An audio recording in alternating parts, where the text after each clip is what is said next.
what it do. Do for me and I'ma do for you, no doubt about it. Boosie, I'm a Midwest king, looking for myself a queen. Ready to chase a dream with a dope self-esteem. You find it in all I know, and that's for real. You get to shaking that ass on the floor, and I see what's real. No disrespect, I just tell it like it is. Do you ever want some kids? What your ultimate goals? Maybe I can help with those. The mo was broke when he made you a blessing. You looking like a whole buffet, and I need some seconds. You say you had promiscuous ways, that was back in the day. I'll be alive, I say I did it, that shit was a phase. So baby, take this journey with me. You can pick the time and place, this nigga isn't picky. Smile on your face, I know the deal. Sign and deliver after seal. I can see it in her eyes, this one right here for real.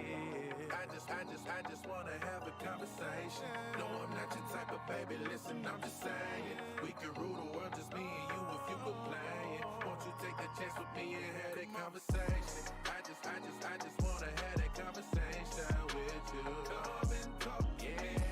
I just wanna have that conversation with you.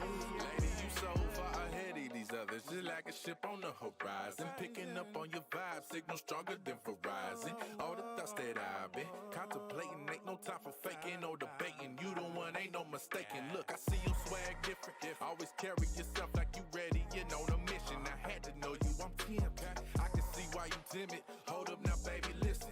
Just take that dance with me, I can show you that there's a difference. I'm locked in. I throw away my playaways because you pop in. A shooter always shoot a shot.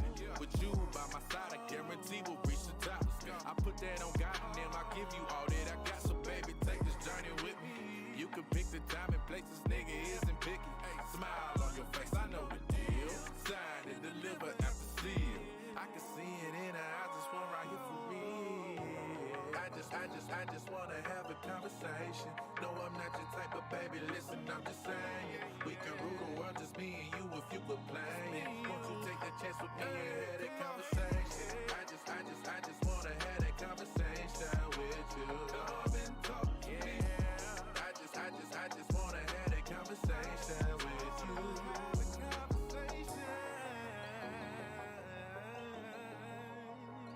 Come and talk to me.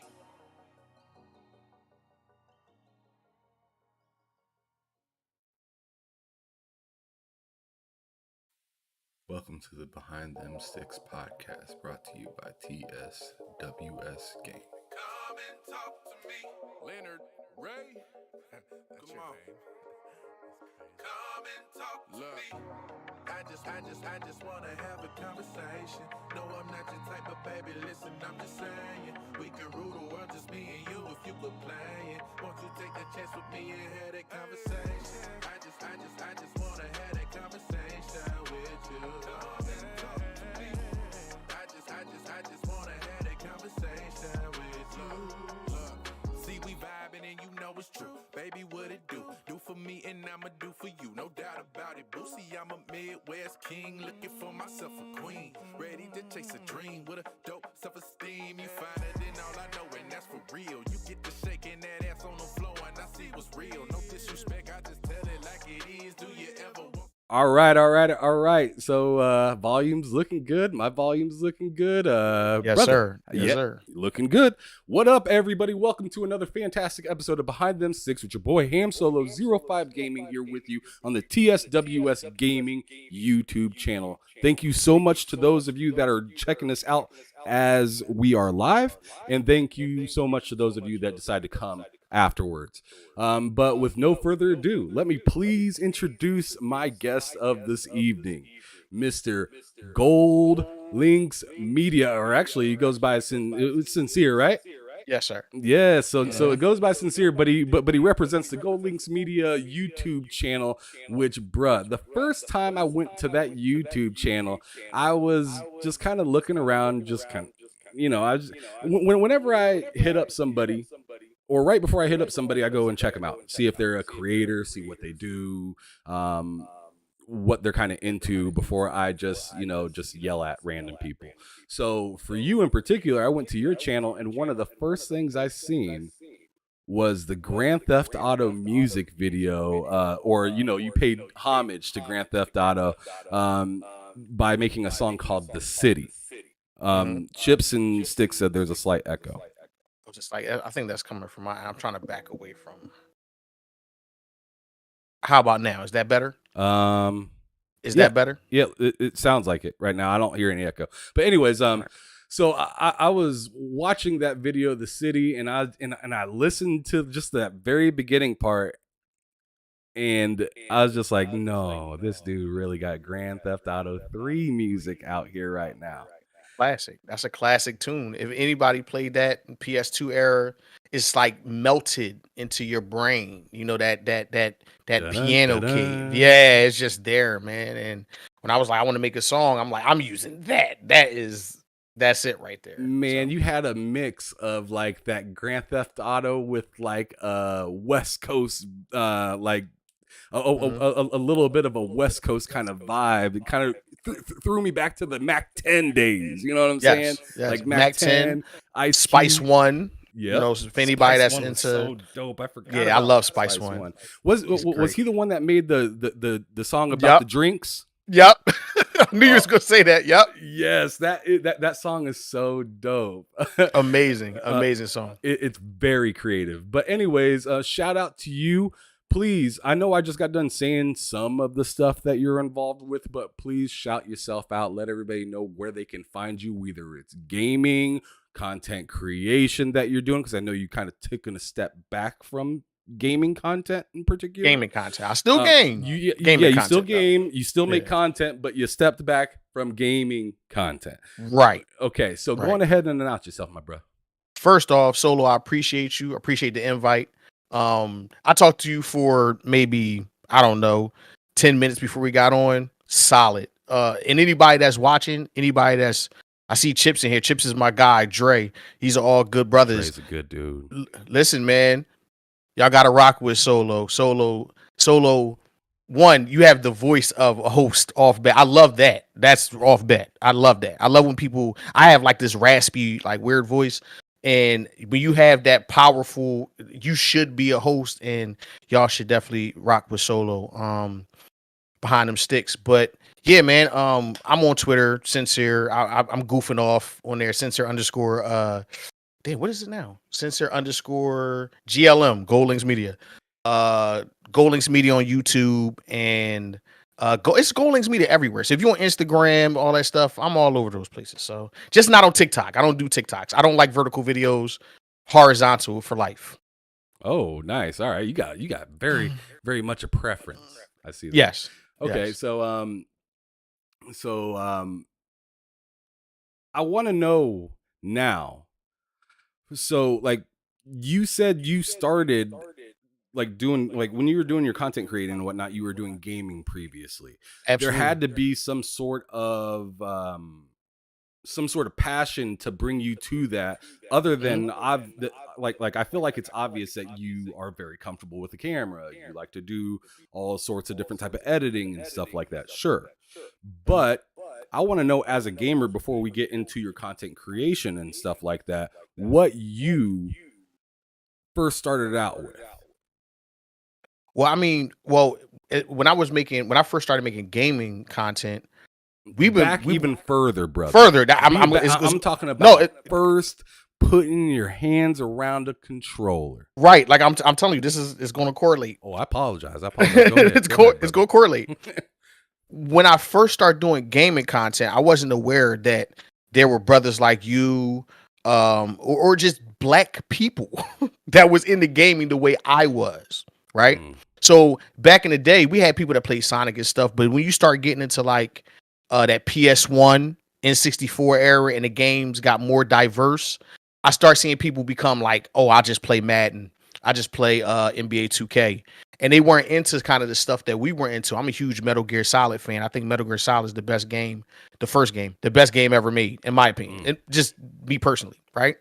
And me and my best friend, Kurt G's, we would sit there, doing illegal things outside, having arguments about what was better, Gabe Logan or Solid Snake. And we would have these arguments, and people would say we was corny, and they would joke on us. And we'd be like, that's crazy, because those same people, right, those same people privately will be like, yeah, I played Siphon for like, bro, why didn't you say it? Why you made us look stupid and didn't say nothing, right? Because the old heads was out there and they didn't want to look corny or whatever.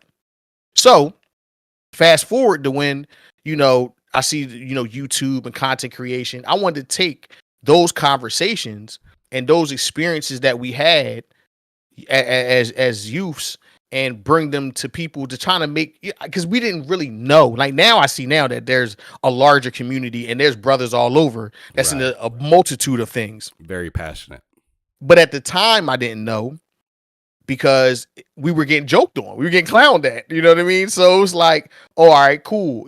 I want to take those conversations and bring them to the public. So that's what Gold Chain Gamers wound up being, is us taking our conversations about video games and our passion for it from the street corners and putting it in front of people's faces. So that's ultimately what that it took it from that era to, like, for instance, I see in the background, you got the NWO. Well, No Mercy, best wrestling game ever created. And THQ, let's go. we used to play these games, like, I'm talking about till the gray thumbstick, the rubber wore off of it. Like, we played it. We played it. That because you had to kick out. The kick out game was crazy. So like, we would play these games, but I didn't hear people talk about them, or not even people like us, because we were miscreants. You know what I'm saying? We were in the streets and shit, and we didn't. I didn't see people like that, but now I do, and now I see brothers from all different walks of life.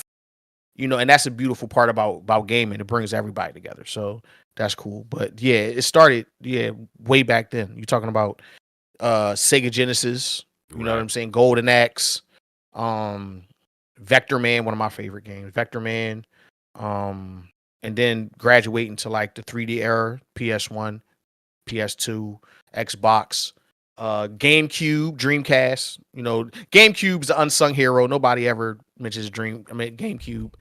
How did you play Resident Evil 4, guys? GameCube. So that let them know. That kind of then it kind of just boiled over into now. So I've been gaming pretty much the entire time I can remember being alive. That's what it feels like, at least. Man, and I'm 30. I'm 38 years old. So okay, so you're just my big brother, just a little bit. I'm 35. A little bit. Okay, 35. No, we're same generation. Yep, very much so. So I want to know what it was like in the house when it came to gaming. Like, what was like? Because I know for me, I was very much at first. Mom's was strict, but once you knew that, like, he's a gamer, I can't do nothing about it, she kind of backed off a little bit. Were your parents really avid on you about, like, don't do this stuff is poison kind of stuff? Because you remember how people used to talk about gaming back in the day. Oh, this is poison, all this devil stuff. It's gonna mess the TV up. Like, that's what that was. My mama was like, oh, that's gonna mess the TV up. That was, I had one of them mamas. But my father was a boxer, so he played video games. Briefly, like we had some turmoil in our life, but early on in my life, my father is the one that kind of sat down with us and played video games, because the first game he had in the house was Mike Tyson Punch-Out. And he was just like avid, beat Mike Tyson. So we would sit down, arm around, trying to beat Mike Tyson. So that was kind of my first memory of video games. And it never really stopped, because then he bought me a Genesis after that. So I think he was more or less like, hey, listen, just don't be me. And he was a street guy, and like, he boxed. So it was a lot of, he just don't be me. Be this other person that I actually want to be. So he never discouraged that. He always influenced it. So he bought pretty me. Much he bought like, me you're safe. You're playing the game, and I know what you're doing. You're good. Hey, you're okay, man. Long as of course we had chores, and he took us to the boxing gym and stuff like that. But when we came home from the boxing gym, we was on the Genesis. And he would kind of play that. Evander Holyfield. I had did a video a long time ago about all the best boxing games. I played all of them. I played every boxing game. Greatest heavyweights. That's really Evander Holyfield boxing. It's the same game, just with different sissy. Listen, y'all, bro. You can make your character green.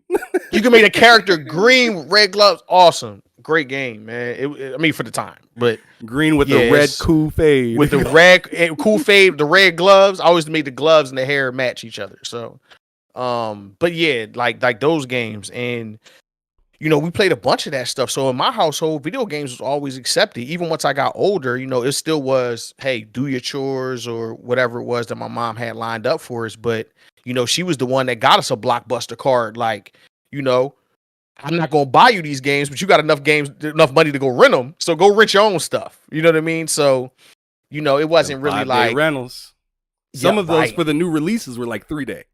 They were like 3 days. The new releases wasn't 5. I remember Metal Gear Solid 2, and I had the 3-day rental, and got very close to finishing it, and had to take it back and couldn't, re-rent it for a while because I didn't have the money to. And when I did, my memory card got corrupted. I had to start over. Mm-hmm. I bought it at that point. I had enough money to buy it. So. I remember when whatchamacallit, Blockbuster did a list at a time where you couldn't re-rent a new release. Yep. Because they were getting in trouble with letting people re-rent stuff, and then no one would ever get the chance to play it, and like for quite some time. So then they started doing a list saying, all right, you return it, and this other person will get it. So people ended up just keeping the game for a little bit longer. Right, and just chalking the late fee. Yeah, just charge it to the game. Like it's just, it is what it is. I gotta beat this joint right here. But as for I'm sure your parents and very much mine, I ain't getting no late fee. If I get a late fee, you paying for it. And that's kind of how it was at that point. Like my mom was like, "It's on y'all. Like this is your thing," because my parents was, or at least my stepfather was big on like you got your own account. You kind of handle your own money, spend it the way you want to spend it, but know when it's gone, you got to go to work and get some more. And we were working, we were doing things, trying to make some money so we could go to Blockbuster and buy magazines and EGM, Game Pro, and rent games. So that was a large part of my early experiences with video games. Yeah, fantastic. So moving a little bit forward. Before the Gold Lynx thing, let's talk about now you're old enough to drive and stuff like that. Was gaming still something that you did, although you could get out, go outside, and man. I know a lot of people talk about oh man, I got a car, I put down gaming for a little bit. Was that you? Nah. Let me ask you a question. So do you? Because okay, so we'll probably talk about consoles in a while, but I'm not I'm not married to any console, right? I wanted them all because I wanted everything. Like I was like, I wanted a Neo Geo. I wanted every console that ever created. Like even if I didn't get it, I wanted it, right? A Jaguar. We can go down a list of stuff, right? So I never was really married to any console. Right now, he said I want it all. I want it all. Money, food, socks, and drawers. I want it all. Warren G spelled his name wrong in that. No, not his name. He spelled something wrong in that. That's a whole nother story. Anyway, do you associate times in your life with like certain consoles you had? Oh, absolutely. Okay, a little bit. Like I remember where my life was at when I had a Dreamcast. I remember what high school was like when I had an Xbox. What home was like early when the original PlayStation first came out. I remember those moments of like the console, like time periods. It's almost like a timeline based on video games. Right. Like because in our generation, we haven't lived through a time where there wasn't video games. Facts. Like video games existed from the time we were where we were born. At least I was born in 84, so Nintendo came out in 1984, if I'm not mistaken, or 86, one of those. I'm not sure. But you had Atari and things before that.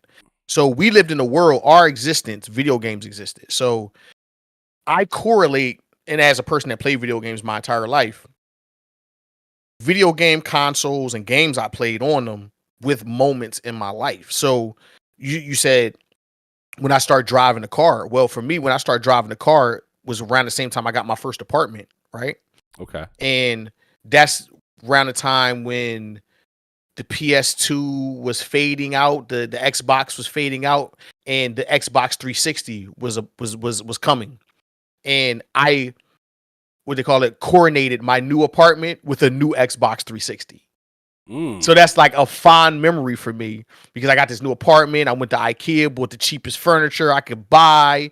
Me and my current wife now, who was my girlfriend then, we screwing, beds and stuff together and futons. And then when I was all finished, I bought a new TV and an Xbox 360. You're like, and it's christened. It's christened. I mean, we're here now. This is like it. And it felt amazing. So I always like put those things together. So I had a car, I had an apartment, I had an Xbox 360.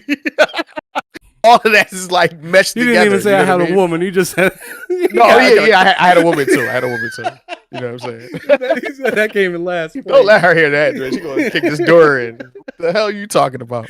But man, I'm sorry. But no, that's how I look at those consoles and those moments.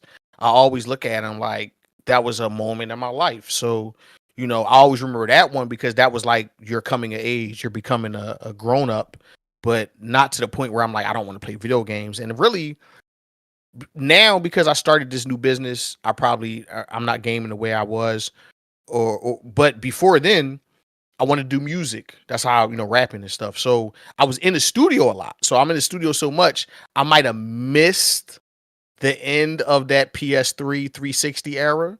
Like some of those games kind of, passed me by and I didn't get a chance to under the radar to touch them like that. Right. And then once the PS4 came, by that time I lost my studio. A lot of crazy stuff happened. So now I'm at home more, and that's when PS4 kind of came back to me, and that's when I started making content. Like all of that stuff happened at one time. So you correlate these things with your life. So if you're not doing that, then I don't want to gatekeep or nothing. But can you really say you're a gamer then? Like if you can't take them things and correlate them with parts of your life, I don't know. Hey, I mean, at least be upfront and say I'm new. That's cool. Like that's okay if you're too. new, then I'm proud of you. Right. But right. Don't act like you got the history if you don't. I feel that. I feel that context for sure. But now when it goes to like consoles of the time, and I know you kind of addressed a little bit of this, but I feel like everybody has a little bit of favoritism at the end of the day. Like if they're completely honest with themselves, whether it is repeatedly the same thing is different. Right. So like for me, when I first was early, when I was young, it was Sega over Nintendo. Then later on, it was PlayStation over Nintendo and Sega. And then Sega Dreamcast came out, and it was Sega Dreamcast over everything. Dreamcast was amazing. I'm sorry, Dreamcast is the shit. I still have one, so. Right, but then I got a taste of GTA 3, and then it was PlayStation is the Lord and Savior all of a sudden.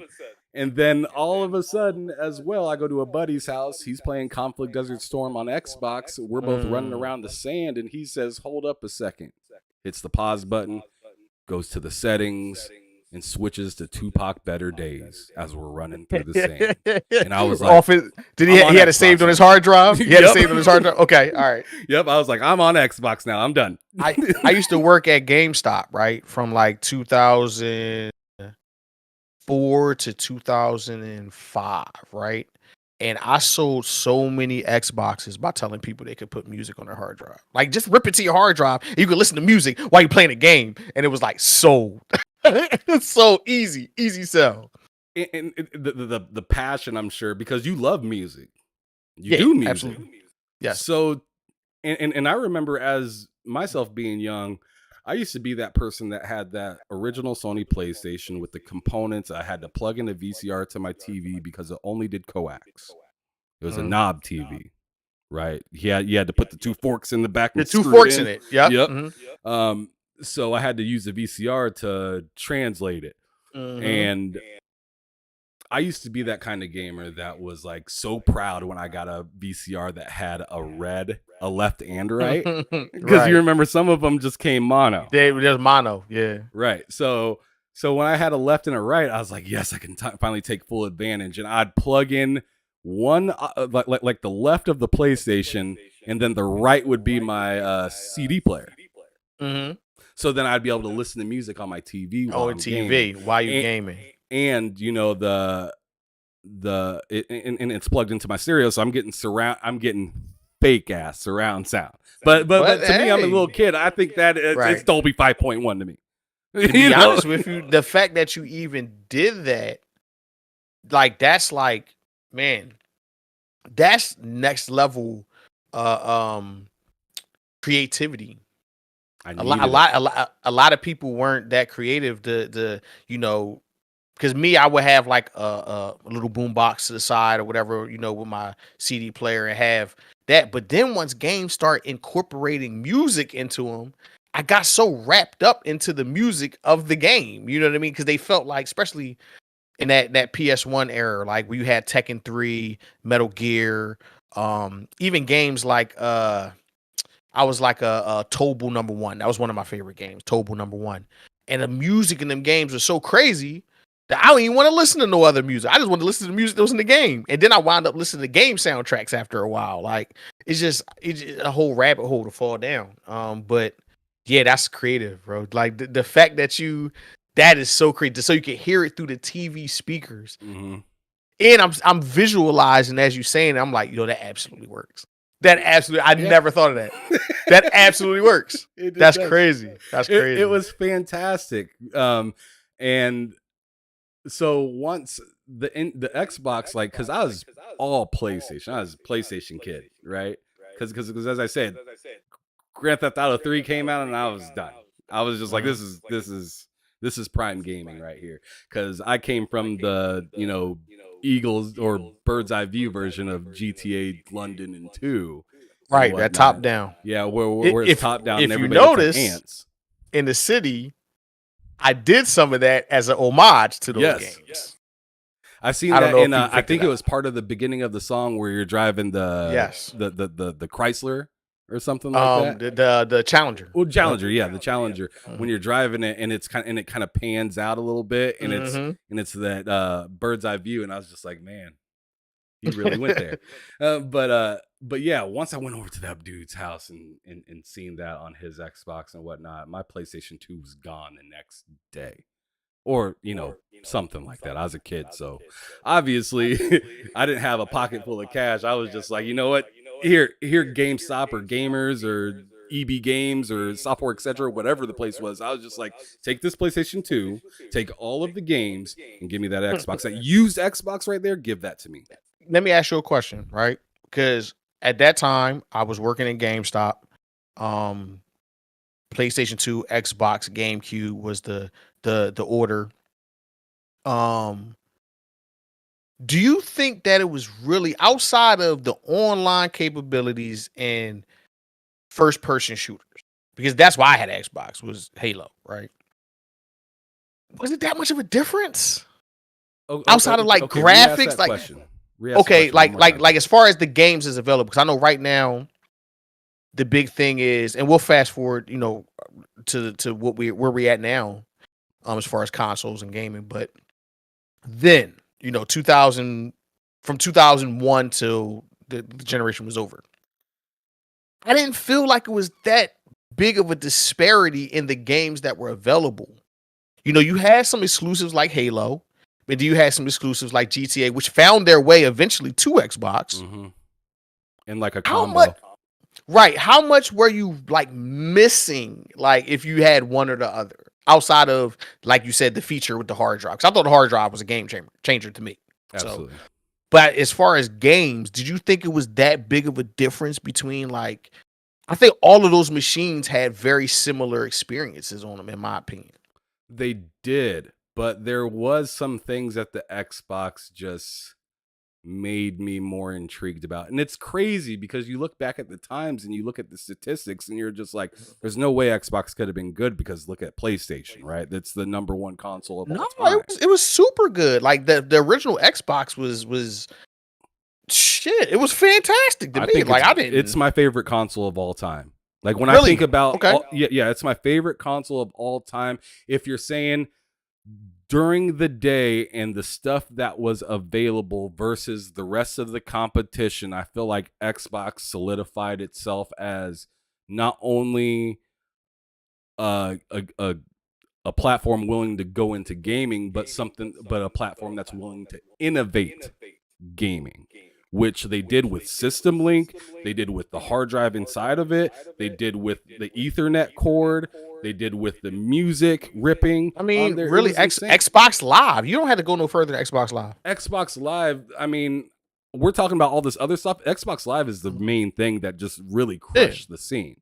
Because once Halo 2 came out and people could get those crappy one-eared headphones that you that you plugged in and all that stuff and play those games, it was just like, how the heck am I talking to this dude that I don't even know, but we are on the same wavelength of thinking. Yeah. And I thought that was probably the biggest in that, like, that was the thing that I was like, whoa, like, what the hell? What is this? So I remember working the night that Halo 2 came out, like, and they had like these LAN parties. Like, it was this every store had to set up these LAN parties. So I was in charge of setting up, the kiosk. You were on ground zero. I was on ground zero.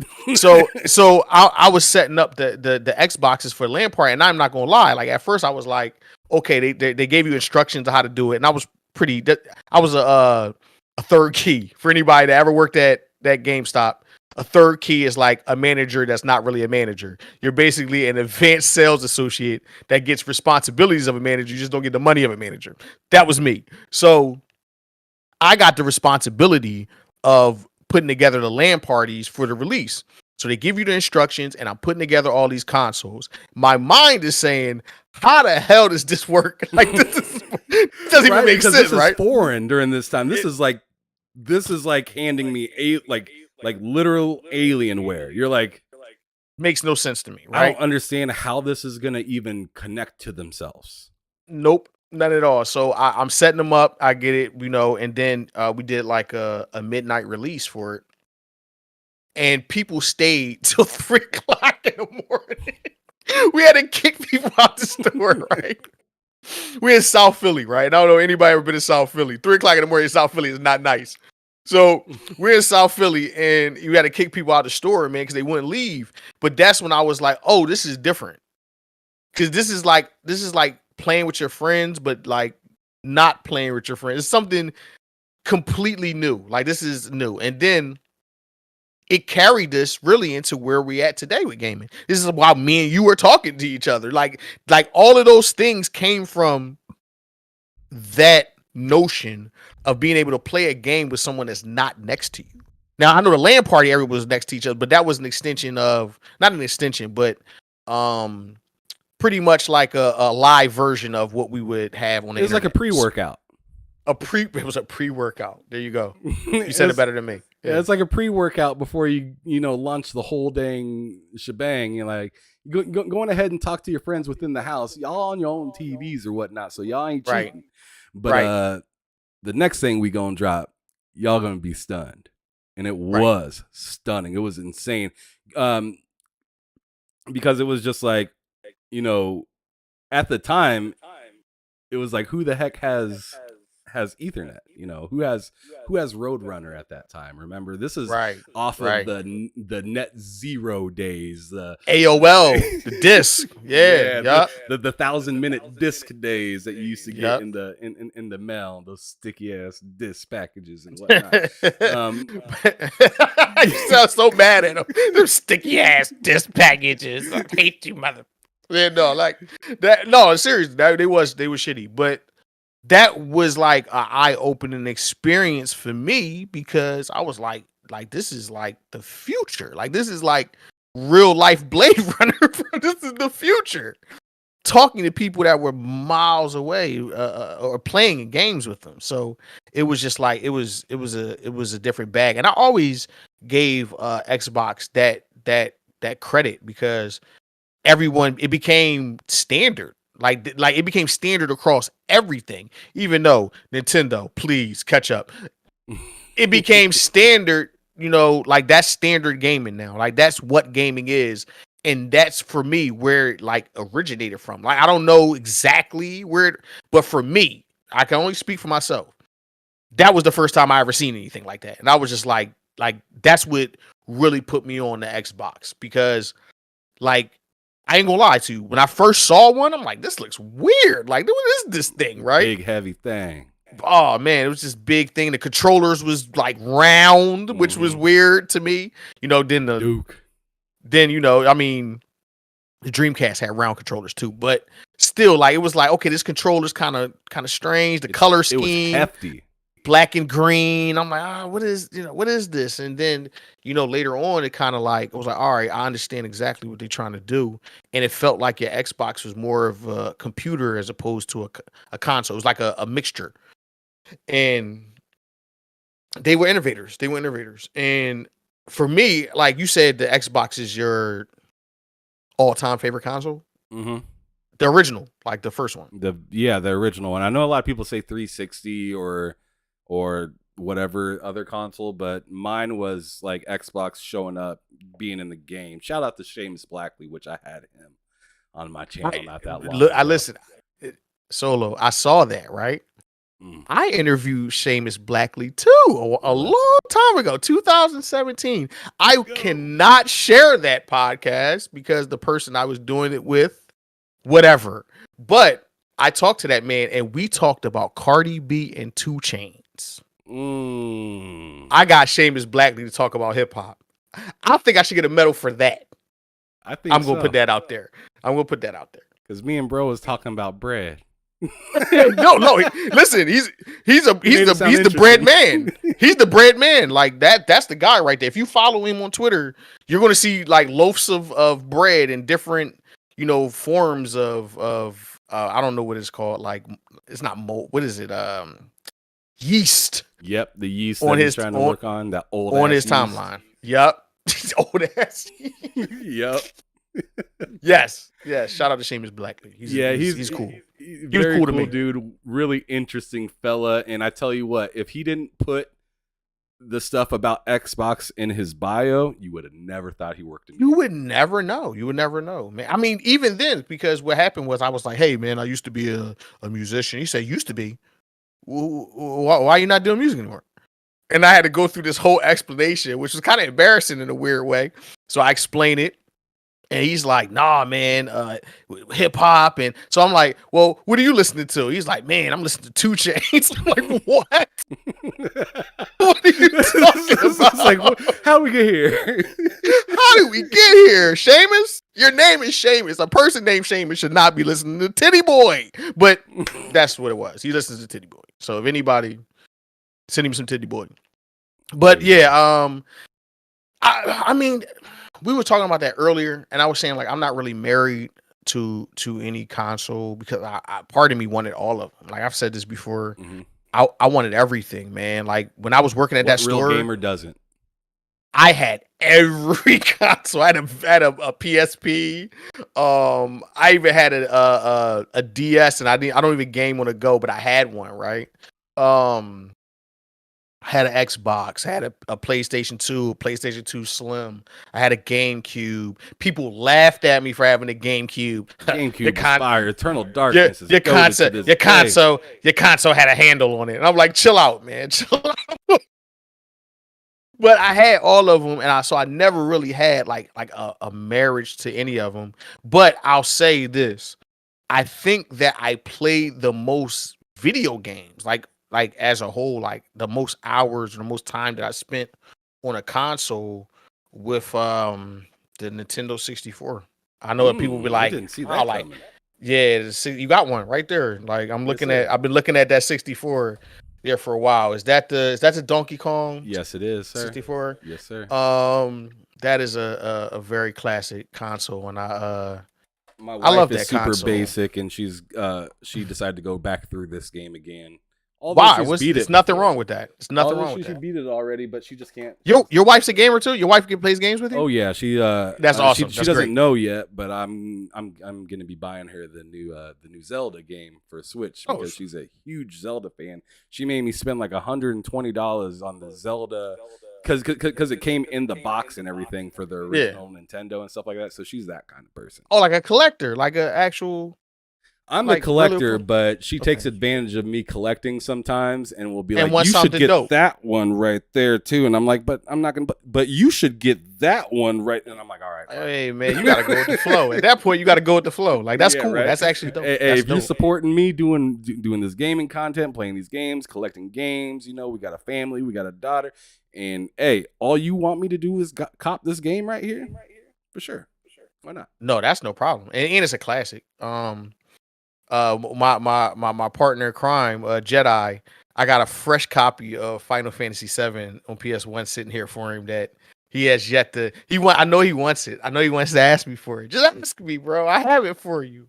But I was a collector too. My thing was I collect too many things. I collect not just games, because I have a wonderful great game collection, old school stuff. I have a Nintendo 64. I have a PS2. I have an Xbox. I have a GameCube. Currently, right now. That's what's up. Let's go. I still have all that stuff What's because I the feel most like prized possession game that you got currently? game. You really want to know what that is? Because it's absolutely gonna be something so like left field, and we're like, okay, so there's an anime called Hajime no Ippo, right? Anybody that knows me knows that boxing is very important to me. Boxing is a huge part of my life. And it's this anime, and they made a video game for PS2 that everyone laughed at me for playing, but I love it. I love it now. I still love it. I think it's a great game. It's called Victorious Boxers. I have Victorious Boxers 1, 2, and I have the import for PS3. I think the import for PS3 is the prized possession because no one has that. Damn. But me. That was deep. I have it. That was extremely deep.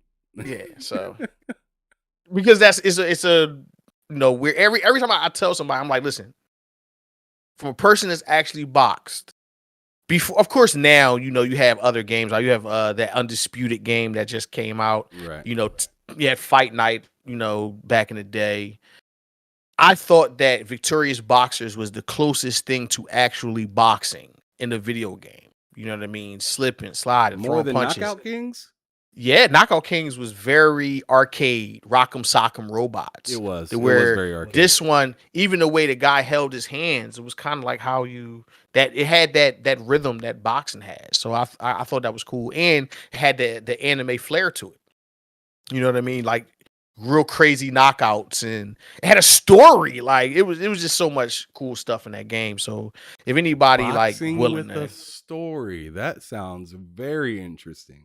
well, I mean, Fight Why Night haven't they done that? Like, Fight Night Champion had a story. Fight Night Champion had a story, and I thought it was a good story for a sports game at the time. But now, NBA 2K and all these other games have all these like wacky stories. All right, let's not compare NBA 2K. That story, I swear, that story's trash. It's trash. It's trash. I'm sorry. I mean, it's trash. I'm not trying to trash. skateboard for fans that hate me and It's do trash. raps with horrible freestyle. Freestyle rappers. Yeah.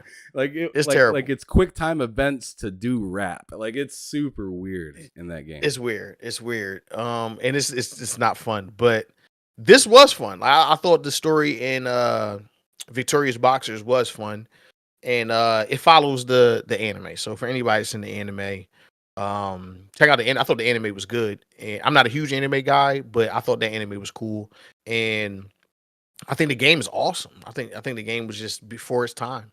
In fact, Fight Night stole a lot of Fight Night from that game. A lot of the things the ragdoll physics, all of that came from Victorious Boxers. A lot of people. I didn't know that game was that deep. Yeah, if you ever watch like a little video on it or something, you're like, oh, okay, I see what you mean. You know what I mean? It's not the best looking game. The controls were kind of wonky and weird, but it was fun, and if you got the hang of it, you can get pretty good at it. So I love it actually. I always find it funny when somebody has to say the controls were wonky and weird. Most games during that time period, if you go back and play it now, you'll be like, yes, what the hell is this? Like in what Resistance, they were doing. You're using R1 to shoot. Ooh. Who shoots with R1? You know what? I don't shoot with R1, but I seen an argument online for shooting with R1. That's just Of course, whatever there's an they're excuse. into. That's their. I would prefer the bumper or trigger. That's my preference. So I'm not gonna knock nobody's preference though. Yeah, sure. If you have a preference or whatnot, but I just thought it was weird that it was like the stock button, like the main button was R1 to shoot.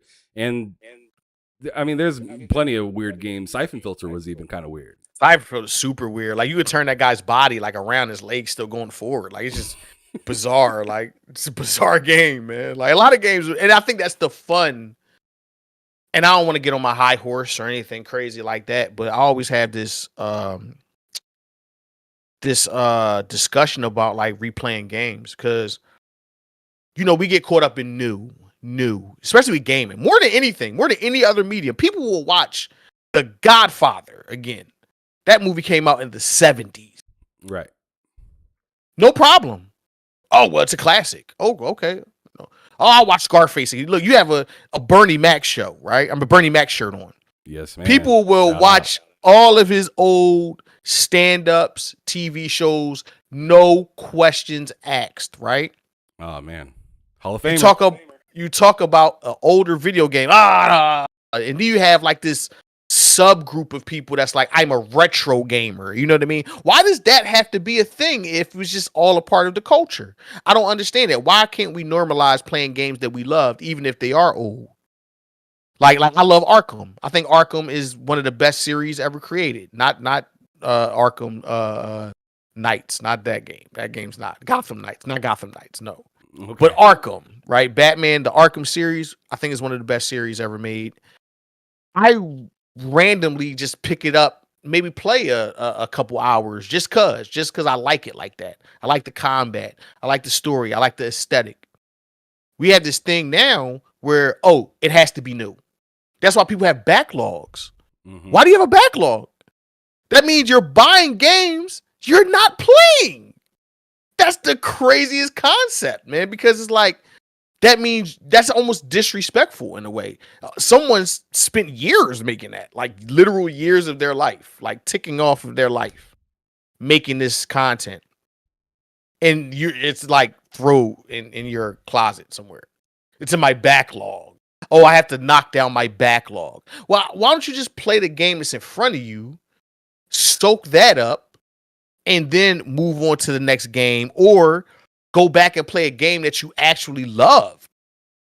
It's okay to miss some things, in my opinion. Like it's okay to kind of skip over some stuff and say, you know what, maybe that's not for me right now. You know what I mean? Imagine how much headache people would have lessened for themselves if they just skipped Cyberpunk, because they didn't really want to play it. They got caught up in the hype, in the online, and people talking about it. They wanted to be within the circle of. They wanted to be in a circle of people talking about a certain game, as opposed to, hey, this speaks to me. This game, because back in the day, we didn't have the money. We were kids. We were poor. I was poor. I ain't gonna put poor on everybody, but I was poor and couldn't play everything. So I had to pick the games that I wanted. This game speaks to me. You know what I mean? Mario speaks to me. It speaks to me. Or the magazines. The magazines were huge back then. Like that was a big time. Game Pro, all those joints. Game Pro, EGM. I was a big EGM fan. So, you had these Nintendo Power. You had these magazines, and you were like, oh man, this game's talking to me, like Tenchu or something like that. Where I was like, okay, I know I want this game. The first time I seen WCW NW Revenge, that's me. That's me. We need this. You know what I'm saying? No questions asked. Enjoyed the hell out of that game. We need to normalize playing the games that we like again, the way we normalized watching movies again. Even though I know games are longer, okay, I understand that. But so what? Who cares? If you love it the way you say you love it, you'll revisit it, because it'll bring back those memories we were just talking about. You can smell your old house or some shit like that. You know what I mean? Like that kind of stuff. If you're correlating all those things, then that should be a part of that memory process for you. Like, oh yeah, I'll play this old games that brought back memories. Or well, they keep remastering games. That's cool. I'm okay with that. I'm not tripping on that, because maybe some of these games need to be celebrated again. And to get said person to play it, it has to be new. Think about that. As much as people complain about remakes and remaster, for you to even play this again, it has to be new. You won't even touch it no more. And that sucks because people put a lot of time in the creation of video games. Just like they in film and they put so much time into it. You know, what's the last game you played, Solo? What's the last game you played? Let's see. The last game I played, I'm trying to be specific. This sounds goofy. City Skylines was the last game I played last night. Okay, City Skylines, right? The team that put that together probably spent about 2.5 years from the time of inception, the time that they actually thought of it, to the time of completion, right? To put it in front of your eyes. That's awesome. I don't want to downplay what them guys did. I'm going to enjoy what they made. That's fine. Even if you're enjoying it 5 years from now, 10 years from now, you're still enjoying what they made. I think a huge problem with gaming, especially current gaming, online gaming, is FOMO. Is fear of missing out, fear of missing that conversation that's surrounding games, as opposed to, hey, this speaks to me. This says something to me. Or, hey, this doesn't speak to me, and I'm going to play the game that does speak to me, even if I'm playing it for a second time or a third time. I think we should normalize that behavior as opposed to, because now you're starting to get games not finished, crappy quality, because they feel like they got to pump them out so fast. Oh, we got to get this game out today. We got to get this game out now because the fans, they want it now. They want it so quickly. And now you're getting bad product. Now, when a game comes out with very little to no bugs, or it's completed from start to finish, we're like, "Wow, this game's actually finished." Yeah, Hi-Fi Rush, and like in particular, like that. The game came out and it was in a normal stage that the game should be, and it got way so much praise just because it was finished. This game's done. They actually finished it. Oh man. And I'm like, that shouldn't be like normal. And it's actually not normal in my opinion. I just feel like it's this thirst to be a part of a conversation, and it's making games suffer for it. And it's making the people that make them, who we should have a little more adoration for it. I feel. Listen, I'm a huge Spike Lee guy. Spike Lee, Ernest Dickerson is Crooklyn is one of my favorites. Crooklyn, Malcolm X, Do the Right Thing, School Days. I can go on. He's one of my favorite directors. Ernest Dickerson is one of my favorite DPs. I love those two. I love those two when they work together. But I could never diminish their work from the past, even if I saw it 30 times. It just means that much to me. I feel like video games is art. It's art. Like, it's literal art. It's someone actually sat down and from a creative standpoint made this for us to consume. It's art. We should treat it that way. So with that being said, I'm kind of curious where you stand on like opinions then, like, because everyone's got an opinion and everyone has the right to an opinion. Where do you think it goes too far to where it's just like why are you doing what you're doing? Like, for me, for instance, because I'm guilty of this kind of stuff. What I'm not going to do is be disingenuous and act like I've never ran out and bought a game. Never indulged. I've never been wildly angry and talking stuff about a game and whatnot. I'm not going to pretend that I'm Mr. Mr. Constantly peace everything. I'm not Dragonheart Yobi. I'm not that guy. Don't do Yobi like that. Shout out to Yobi's positivity is like, sometimes I could be like, and I'll see Yobi post something. I'm like, life's not that bad. See, Yobi calls me the beacon of destruction. Because I will be pretty positive and then I will flip it and be just nasty sometimes. I can't help it. It's just the way I move, I guess. Okay. And I'm not ashamed of it. But I'm not too proud to say that I haven't fucked up. Sure. You know what I'm saying? Like like before Here's a great example. Before Guardians of the Galaxy came out, I was one of those folks in the crowd that said this game looks ass, just like everybody else said that. Really? The latest that Guardians that just came out. Yes, and this is, might I add, this is before that game it was came out. really good. That game was really good. It is really good. You're correct. But when I seen it be talked about at, I believe, God, what's that summer show that Keeley does or something like that? Game Fest, the Game Fest. Yeah, I think it was. They had a whole Game like Fest. gameplay kind of thing to it. Right, Yeah. and then they showed it at E3 as well during like Square Enix's moment in the sun or whatnot. And I was just like, man, this game, it just looks like I was pretty much echoing what everybody else is saying. No, this game looks terrible. More or less having Avengers in the back of my mind, right? Okay. And that game was terrible. So you kind of justified though. I would believe that. Sure, but but what I'm saying is I assumed myself and kind of followed the crowd a little bit with that. So then once the game came out, I was like, I got slapped in the face. And my partner Loke, actually, that's on this channel, was telling me the entire time, he's like, that game's gonna be great. You don't know what you're talking about. That game's gonna be great. You don't know what you're talking about. I know games. That game's gonna be great. You don't know what you're talking about. And I'm just like, sure, whatever. The game came out. It was fire. I was nervous. I didn't purchase it right away, but I thought it was crazy that by the time I bought the game, which was only like a month or two after it came out, it was already half price, bro. It was half price. Yeah. Yep. It was already half price. So I bought it then, and I was like, what did I do?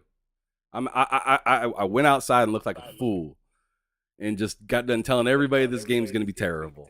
Right. And I'm sitting here, I paid for it, I'm playing it, and I'm absolutely loving it. This is so it makes me kind of bite my tongue a little bit sometimes. And I took massive L's all last year. I took L's. What's another game you shit on that wound up being good? No, it was the opposite. Okay, what game you wound up being excited for that was shit? Tiny Tina's. Okay, Wonderlands. Yep. That game was just not my style. I thought it'd be a little bit more gritty, but it felt like I was playing like teddy bears with Tiny Tina and shooting like BB guns. It felt like it, like the game, the shooting mechanics and everything felt good, but the story was just not my cup of tea. And then also, this is my opinion. Some people disagree with me on this one. But what was that game? Callisto Protocol. You know what? Okay. Hey, cool. That's a cool one. All right, let's go there. So, Callisto Protocol, right? I'm into this kind of stuff. I'm into Dead Space. I'm into horror, survival horror games. That's kind of like it's one of my, you know how you have like a genre of game that's like you said, it speaks to you. So that's one genre game that I'm excited for, even when it's a game like that I'm not all the way into, like Outlast. I'm not an Outlast guy, but I'll try Outlast because it's in that genre. Alien Isolation. Didn't really think that was like my cup of tea, but I tried it because it's in that genre and I like that genre. Now, I kind of got wiser over the years, so I got better at it, right? I got better at gauging things. I looked at Callisto Protocol and I said, you know what? From what they're showing, that doesn't look that bad. But here's the thing. The game it's actually influenced by is getting a remake that comes out literally a little over a month later. Right. I'm looking at them kind of in tandem. Wow. This remake is just, it's bringing back all of the good stuff that I remember from when I first played that game. And then I look at Callisto Protocol and I'm like, this is very highly expressed version of this. Right? So I'm going to do myself a service and skip that, knowing that the original will be out soon. And it was the best choice I ever made. Because I was right. I was absolutely right. You didn't see that? You didn't put those two together? I sure didn't. No? I sure didn't. I was so excited to play Callisto Protocol. And might I add, the story's not too bad. The mechanics are, I feel like the mechanics is really what got me, because I thought it would be more freeing but instead it was like you're as heavy as the guy in Dead Space, but not as equipped to handle the situation. Exactly, like not as equipped to handle the situation, Right. and it felt like moving the player, like I'm moving the entire screen. It felt like I was moving a bus around, and if there's somebody attacking me from behind, I can't do anything about it. I just And die. that was exactly why I was like, you know what? I'm good. And this is before it came out. Watching the previews, I'm like, you know what? That person got hit from behind and didn't know that creature was there. I knew that from seeing it. I say, you know what? I'm good on this one. This one, I just want to see what everyone else has to say about it. This is not for me. Knowing also that fix that I want from survival horror, dark corridors, wild looking creatures, upgrading weapons, all of those things are going to happen a month. This will change from now. And I have no problem waiting. I'm talking about I will wait patiently for a better game. Like, and I think that's probably something that people just have. I think social media kind of, and I'm not trying to speak for you, Solo, but I really believe social media put this pressure on people to, hey, if you really want to play this game, you play it day one. No, let me see how things shake out a little bit before that's the case. I'm gonna tell you where I got burnt at. And not even burnt, but my curiosity, wanting to be a part of the conversation, just went too far. And it was Death Stranding. Oh no, you didn't like it? I hate that game. Like what I mean by and listen, Solo. I finished it. I completed it, right? Because I had to get to a point where I say, you know what? At that point, we had a podcast. I'm going to publicly tell people I hate this game. Because I hate this game. I hate this game. I hate everything about this game. Everything about this game I despise. I felt like that about Horizon Forbidden West. So what I'm not going to do is I'm not going to, I played it for 10 minutes. I knew it sucked. No, I'm going to endure all of the pain and the suffering. I'm going to deliver all of these packages. I'm going to climb the highest mountains. I'm going to trip and fall and pick all of my boxes back up. I'm going to do all of these things to give a concise reasoning why I despise this game's existence. And I did all those things, and I shouldn't have. At that point, knowing that, I should have just let it go. But I completed the game, and my disdain for it grew. It was like Seamus Blackley's yeast. It grew, and I hate that game. I hate the idea of that game because it's built to waste your time. It wants you to waste time. It's okay with allowing you to wait. It doesn't care about time. It almost tells you it doesn't care about time. It's like a part of it's like a meta in the game. Hey, forget time. Time doesn't matter here. Time absolutely matters. When we're playing the game, when we're experiencing this, we have a controller in our hand, we're on our couch, we're in our chair, wherever we are in front of a TV experiencing this, time plays a factor. Because I heard someone say the minute to minute before, right? And they were talking about Halo. It was like the creation of Halo. They said, how can we make I think it was like a 2-minute loop. How can we make this 2-minute loop so fun that you forget that it's happening over and over and over again, right? And I thought that was interesting because every game has this 2-minute loop. If you really boil game, and listen, movies, all scripts are damn near the same. If I sat here and told you what movies were alike, you would be like, damn, really? Same we all thing. Say games are repetitive, but we always have like a bias towards the ones that work for us. Right. That 2-minute loop, that 3-minute loop over and over and over again, right? And we just, hey, this loop is fun. I find this loop entertaining. Well, with Death Stranding, that had to be the worst gameplay loop I ever experienced because it does not care about your time. It sure does. It works on its own time. It's a game within itself. And I said, wow, that is very self-indulgent of this man. This person who I've been following for years, decades at this point. And I felt like he cared about my time at one point. I felt like he knew that he was trying to make this high budget action movie in video game form. And Might I add, appreciate him folks, for it. his favorite game is MGS. Yes, this is my favorite game. I and this is really why I played this game, because it's Kojima. So I'm saying, hey man, this guy's been respecting my time for all this time. You know, he's made loops that were fun. Even Metal Gear Solid 5, which has like stories almost non-existent in that game, but the gameplay loop is fun to me. I thought it was fun. I thought this loop was just awful because it just didn't care. It was like, you know what? You think you're going to progress right now. No, you're not. No, you're not. Because guess what? You can't even walk past this here right here. You have to go backwards so you can build a bridge to cross it. We don't want you going here now. That's true. Well, I only have an hour. I only have 2 hours, Kojima. An hour might get you started. It might get me started. That's it. That's it.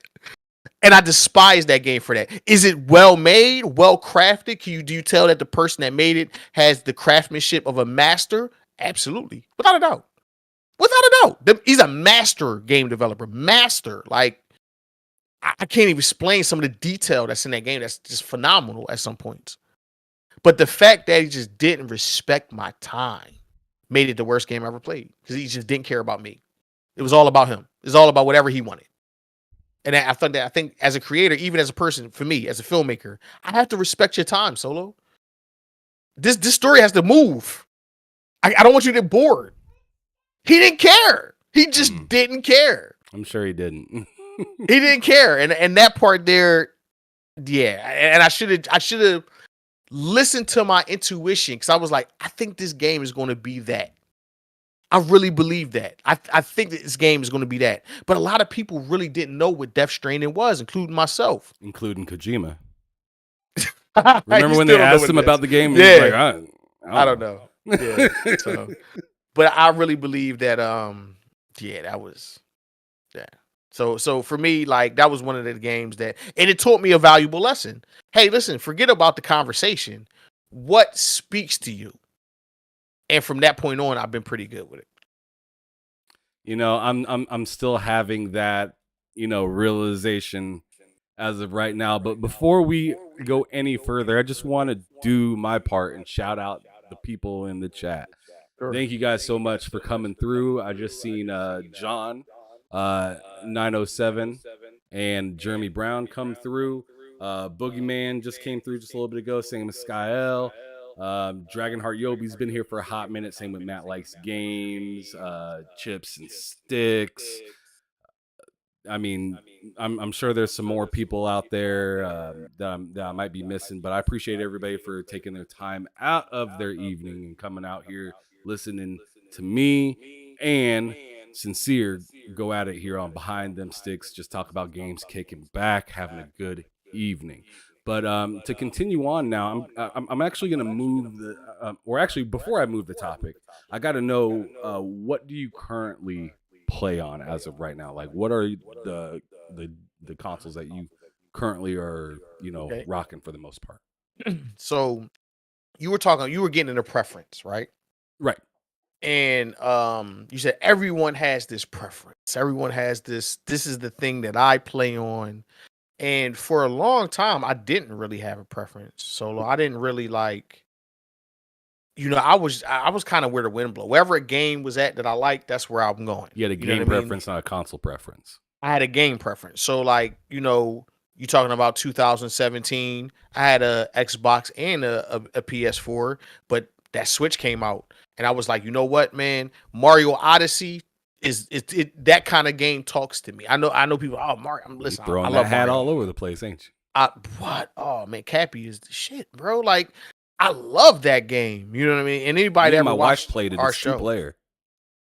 me and my wife played it too. We were looking for stars for a long time. Yeah. So that is a game she played. So, but yeah, I I thought that game was awesome, and that was a moment where it was like, hey, it's Switch for me. It's Mario Kart, Zelda, and I'm like, I had a pocket where it was like, okay, I'm enjoying the Switch. Then that switched back over to PlayStation, and then I had a moment where Gears of War 5 comes out and I'm playing Xbox more. So I kind of had this shuffle of consoles and games because I kind of follow the games more than the actual console.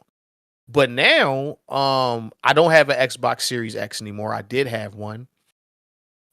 I just had very limited time to play games. I have a PC. I have to have a PC. I have to have a pretty powerful PC to do what I'm doing. You do content, you do all that editing and stuff like that. You gotta if anybody have a strong PC too. You have to have a pretty strong PC, Solo. So I have a pretty good PC. So when I was like, okay, I got a good PC. So when Xbox does come out, which they will, with a first party game that I'm interested in, I'll play it on PC. So I sold the Series X because it had it sitting around for a while. Because what happened was when they did come out with a game, I still played it on my PC, even though I had this Series X, which was like, oh man, I'm defeating the purpose. I bought this FOMO. I bought this because, so I sold it. I kept my PS5 and I still have my Switch. So I'm kind of bouncing around. I beat God of War like 3 days ago. I just cracked the seal on Metroid Prime Remastered. So that's going to take me another like 2 months to finish. I heard that game looks fantastic. It's one of my. Well, yes. So if you played the original, if you played the original, it's going to, because they updated the controls too. So, if you played the original, and you like the original, you talking about way back on GameCube? GameCube, one of my favorite games, one of my favorite series too. So I wish they would have put the whole trilogy out remastered, because then I would have been, it would have been a no brainer for me. But I just cracked the seal on that, so I just started Metroid Prime Remastered, and I want to say after that I'm going to play Resident Evil 4 on PC. So it's kind of like I'm in between stuff. So I'm in the office when I'm working on stuff, I'll play something on the PC. If I'm downstairs with my wife and my son, they fall asleep, I'll play something on a PlayStation or the Switch. So But so right now you're saying PC is probably the go-to when you have time. I don't know. I just spent 3 months playing God of War. I spent 3 months finishing God of War Ragnarok. So at that point you can say, oh well, you're a PlayStation. You're making me do this. All right, let's do Desert Island. Desert Island. Let's do Desert Island. What you taking with you? If you had all of the games on each of them. So if Desert Island, go. You understand? I'm taking the PC because I can play old games, I can play new games, I can play. He said, "I gotta work, and I gotta work, so all of those things kind of correlate with each other. So the PC is coming with me, even though I got a really good laugh just like hours ago of Greg Miller just clowning the shit out of PC players. I thought that was funny. Out of pocket. No, it was right in the pocket, because in a weird way, he kind of right. Like, if you really, really, really, and I'm not saying people do with their money, because like you said, money's up and down, things are, I understand that. But this is like snobbery at a point where it's like, I won't play it unless it's on my PC. And I'm not that kind of guy. You know what I mean? If I have an urge to play a game and, I don't have the platform, I probably bought the platform to play the game. Like, that's just me. You know what I mean? So, PC gamers do have a level of snobbery that just like, I'm not of that snobbery. You know what I mean? Even though I do have a very high-end PC, a lot of that's for work, but it does benefit, playing games at the best quality I can play them. So I'm gonna take the PC with me. Okay. Speaking on that last subject that you just kind of brought up about the whole Greg Miller thing, I'm kind of curious to pick your brain on that, because you said that was... I thought it was hilarious. That was great. You thought it was hilarious, but in some way kind of warranted. Well, yeah, because okay, so we know about people having their console preference, and they have arguments and what they think is better and all those things. And really it's the console stuff. It really is PlayStation and Xbox fans that go at each other. Nintendo fans kind of wait for the game that they want to play, but they don't really indulge in the console stuff. It's really PlayStation players and Xbox owners. But then all of a sudden you'll have this PC person or inject themselves, well, I'll just play it on PC or something like that. And they come off as like even snobby to the people that's doing the console war stuff. So it's like, so you have the console war stuff and you have PC guys just of a next level of snobbery. And, you know, it's almost like ironic that they waited for this game, which has a whole new life because of the HBO TV show. And it's shitty. At the end of the day, you were waiting so you could play it on your $4,000 PC. And it's shitty. It's a funny joke. Ha ha. You know what I mean? So yeah, I laughed at it. I thought it was funny. I mean, of course he started talking about, you know, PC players being dirty and stuff.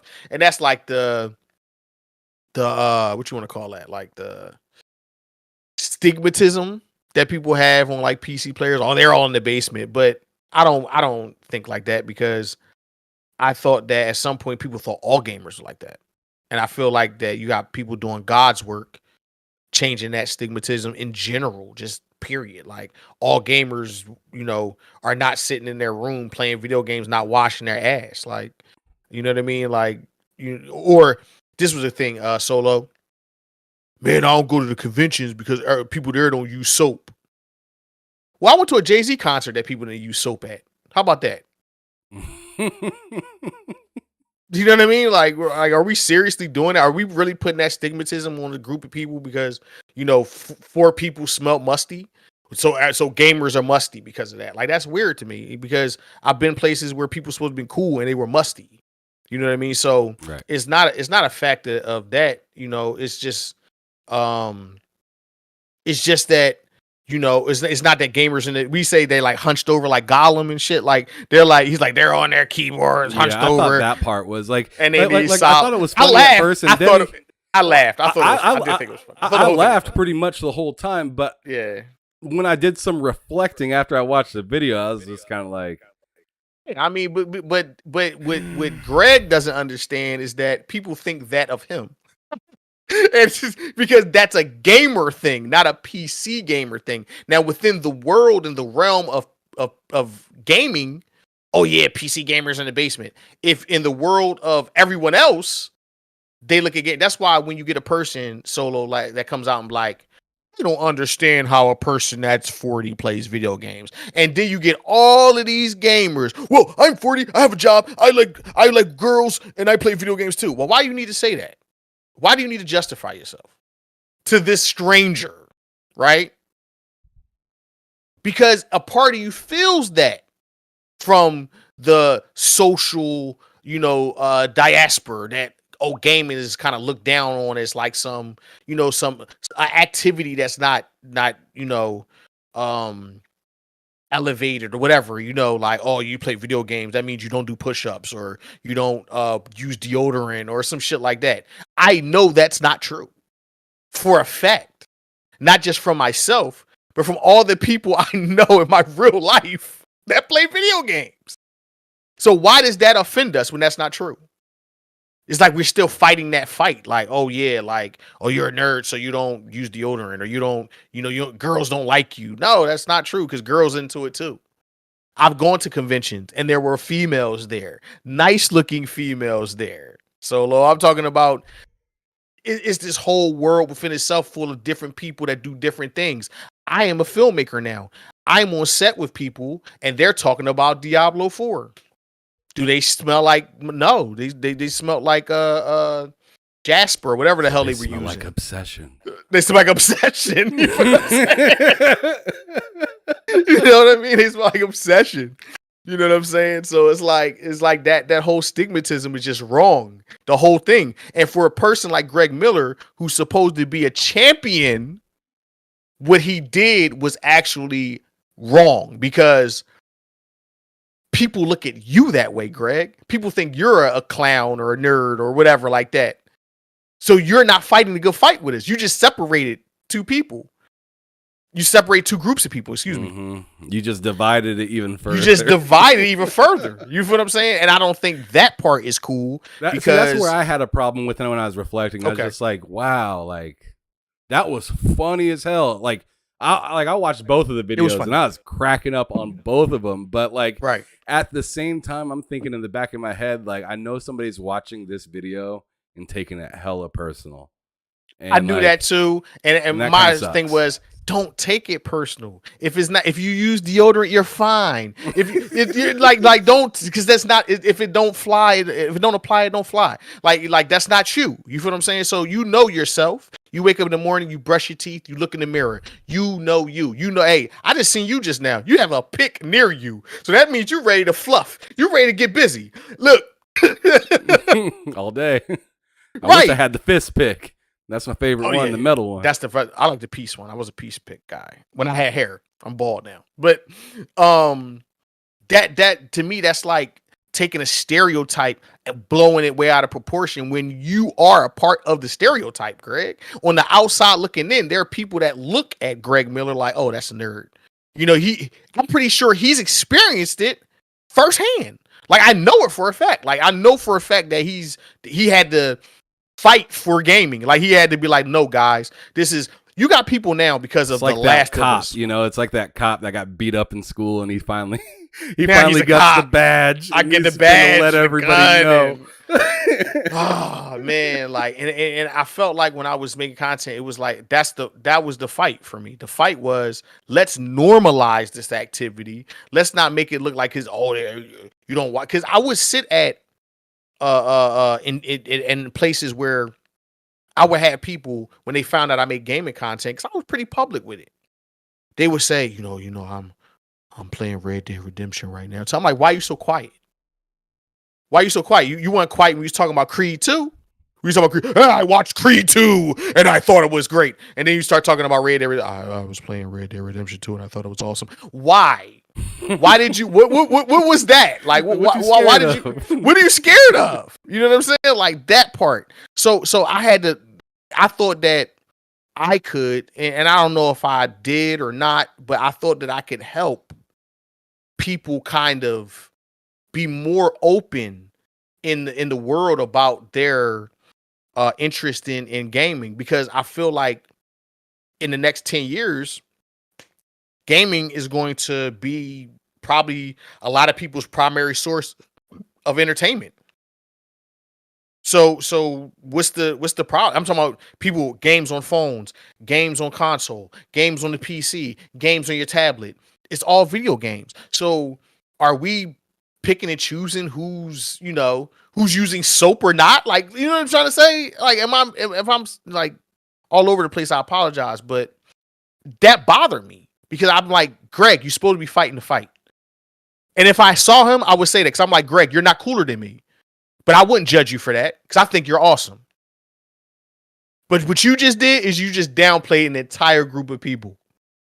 Because they're the game that they waited to be available on their PC doesn't work. It's not their fault. No, it's not. But it was ice cold the way it came at. It was cold as shit, actually. And like I said, it was funny. Just like the he Chris couldn't stop Rock laughing. To Will He was Smith laughing. thing, that was funny. Was it disrespectful? 100%. But was it funny? I was dying. Like, you know what I'm Absolutely. saying? I can recognize when it's funny, but if I could have a word with him, I'm gonna say, "Hey, Greg, what you're doing is actually counterproductive." That's how I feel about it. It's counterproductive. Like if the goal, and I think it's his goal too, you know, because I'm pretty sure at this point in his life, he's at dinners talking to people, and there's people still look at video games as like toys. Oh, you're a grown guy that plays with toys. Are we changing that? Aren't we supposed to be our duties, solo, sincere? Aren't we supposed to change that as we get older, as we age with this medium? I'm asking. Yeah, the whole point is like just like social media, it gets used so wrong. all the time. Like a lot of people forget that the point of social media is not only to talk to people you know, but also meet people that are maybe like you or maybe not like you, but to have civil conversation and find a medium. Sure. What people are using it for instead are to make mini militias of like, let's get loud and yell over here, and then they get loud and yell over there, and it just never stops. And nobody comes to any medium at all. So, yeah, I mean, to me, that's what was so disheartening about that whole situation. I mean, like I said, I can't lie. I was laughing. It was fun. I laughed too. I thought it was hilarious. And what I really wanted was, because I didn't want like people that actually like PC gaming to be like, oh, you talk. No, if you wash your ass, right? You wash your ass. Ash? Ass. Ass. You wash your ass. Oh, wash ass. Yeah. Yes, yes. I thought you said, do you watch ass? No, I don't listen. I mean, That's hey, what you, I'm married. I ain't gonna say that kind of stuff on stream, dog. Man, hey, look. But I mean, if you wash your ass, nothing he said should offend you. You like your PC, you're enjoying gaming on it. It's okay. It's okay to find the humor in what he was saying, because he couldn't even stop laughing. Like, he couldn't tell the joke without laughing. You feel what I'm saying? He broke character funny. Like 10 seconds in. 10 seconds in, he couldn't even hold it in no more, because he thought it was ridiculous. So we can't take that seriously. But I would ask him to be a little more careful with it, because people are going to take it seriously. And you're a champion of the medium, the entire medium. There are people that want to be in his position. You're a champion of the medium. There's people that think they could do a better job in his position. He kind of just went outside and showed them. He went out there and showed them. So I feel like that was not well thought out. I thought he was like, I choose violence today, and I'm going to do it. I'm going to stand on it. But at the end of the day, it's like, hey, man, that's not a good job of putting, gaming at the front. You look at and this is, but Last of Us and with the TV show, you had people watching the TV show had no idea that games were that nuanced. They had no idea that level of storytelling was in that medium. And that show introduced a lot of people to the fact that you can incorporate detailed character development and stories in a game, even though us who played video games for the last 30 years knew this already. But for the general public to see it, it had to be through a TV show. You just had that happen, Greg. You just taking all of that goodwill back by being an asshole to PC gamers. So what's even crazier is you may have just, like, I doubt it, because the casual gamer ain't looking at Twitter all the time, right? But if somebody were to tell you in this day and age, gaming's for kids, and you're like, no, here's 100,000 reasons why. And then they just grab their phone and scroll to that video and say, look at this. It discredits everything. It discredit everything. Discredit everything. That's true. That's yeah. And that sucks. And I see the chat, and I see Mike Next Level Game. That's my brother. I love that guy. He's great. He's the best. He's awesome.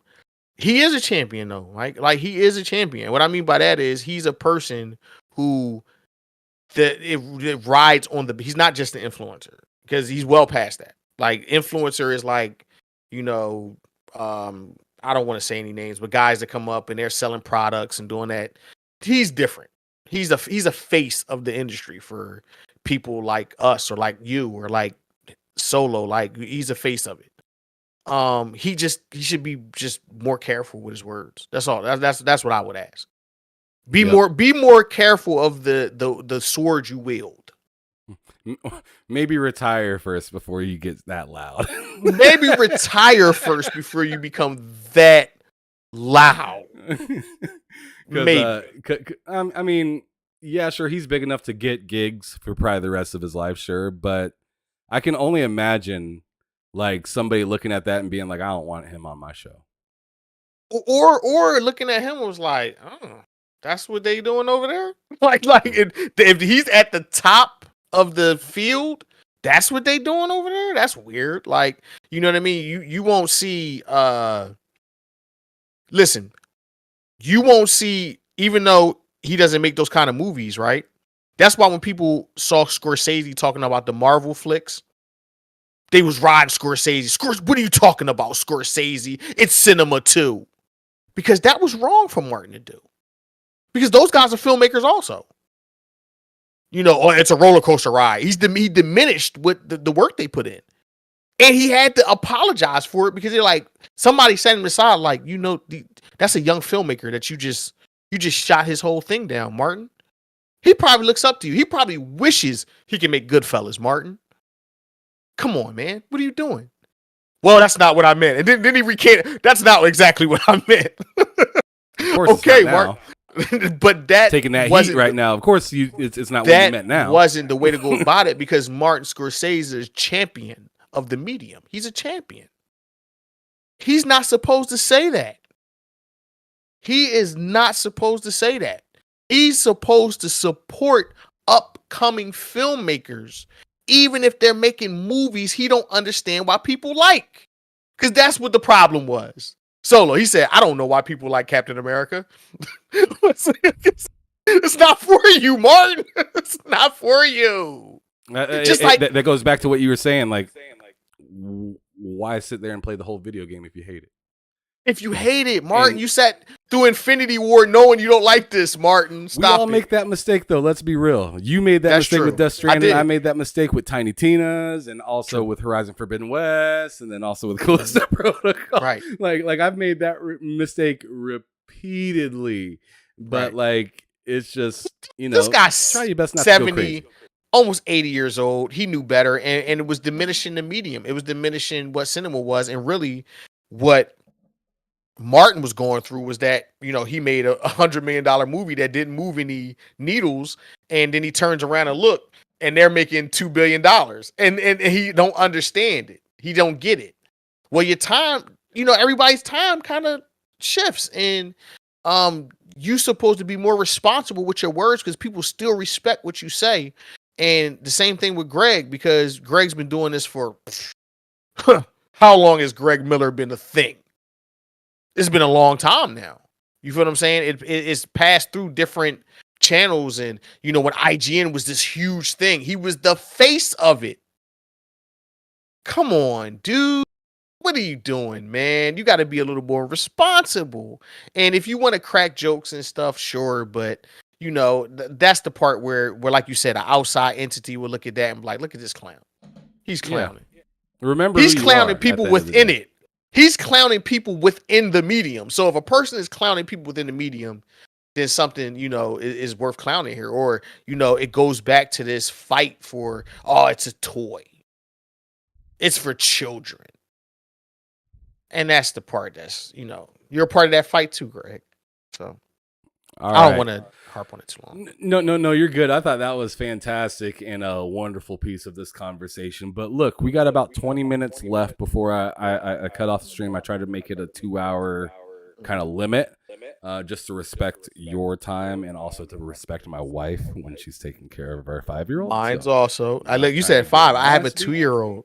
Oh Lord. So yeah, it's been walking around for a little while and being very, very discovering of things. Yes. Grabbing things that probably should everything, literally everything. Like this room here, everything. And none of this stuff is for children. Nothing's in here for kids, but sure. Yeah. Gotcha. So what I wanted to go through before I asked you my last few questions is I want to talk about your what you're currently doing and whatnot, and what kind of led you to get out of gaming in particular. Like, what was like that first kind of push to get you like, out of gaming, guys? I still play. I'm probably going to play video games tonight. Out of making content for video games or gaming content. Gaming content. Really, to be honest with you, Solo, what it was that when I start making gaming content, I always been creating. So whatever the music, I've been in the studio. I've always been making something, right? And when I got into it, we were supposed to do a podcast on that, on making music, hip hop. And my good friend Kurt G's, I don't know if he's listening, but if you are, you're the man. He says, "Hey man, listen, we like video games, dude. Let's talk about that." Right? And I'm like, I ain't gonna lie, I'm like, black folks talk about video games all the time? I didn't know. I didn't know. This is 2016. I didn't know. I really didn't. This is the truth. So I said, all right, man, let's do it. And we did it, and we start getting some rhythm. So I was like, sheesh, like this is cool. And we started doing podcasts. And what I realized was that I had a strong affinity for production, for actually putting the shows together, and a camera, you know what I'm saying? Like having a camera in my hand and filming things, because that led to me doing reviews of products and skits. And I just went down this rabbit hole. For anybody that ever watched anything that I did, everybody was talking about Black Kojima. It was a skit where we, what if Kojima was black? You know what I mean? And we did one about console wars. We were doing a bunch of skits about a bunch of things, having a good time. And I really got into writing and production, and I felt like that was a strong point for me that I enjoyed. Like I was just like tickled brown to do this, right? You know what I mean? And it just grew and grew and grew and grew. And I just got to a point where it's like, I want to just take this and and do this for other people. I want to, do projects for other people. And I felt like I had a good understanding of visual language. I was like, okay, I understand visual language now and cinematography. So I started this business, Lynx Media, and I kind of just been rolling since then. And because it kind of snowballed, and got bigger, I kind of had to stop making gaming content to support that more. And, I still support all of my, Mike in here and shit. You now, like I am a fan of you now.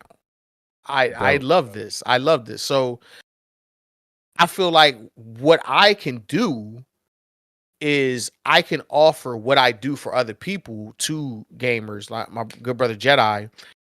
He's in the fighting game community, and we're gonna do a mini documentary on his rise as a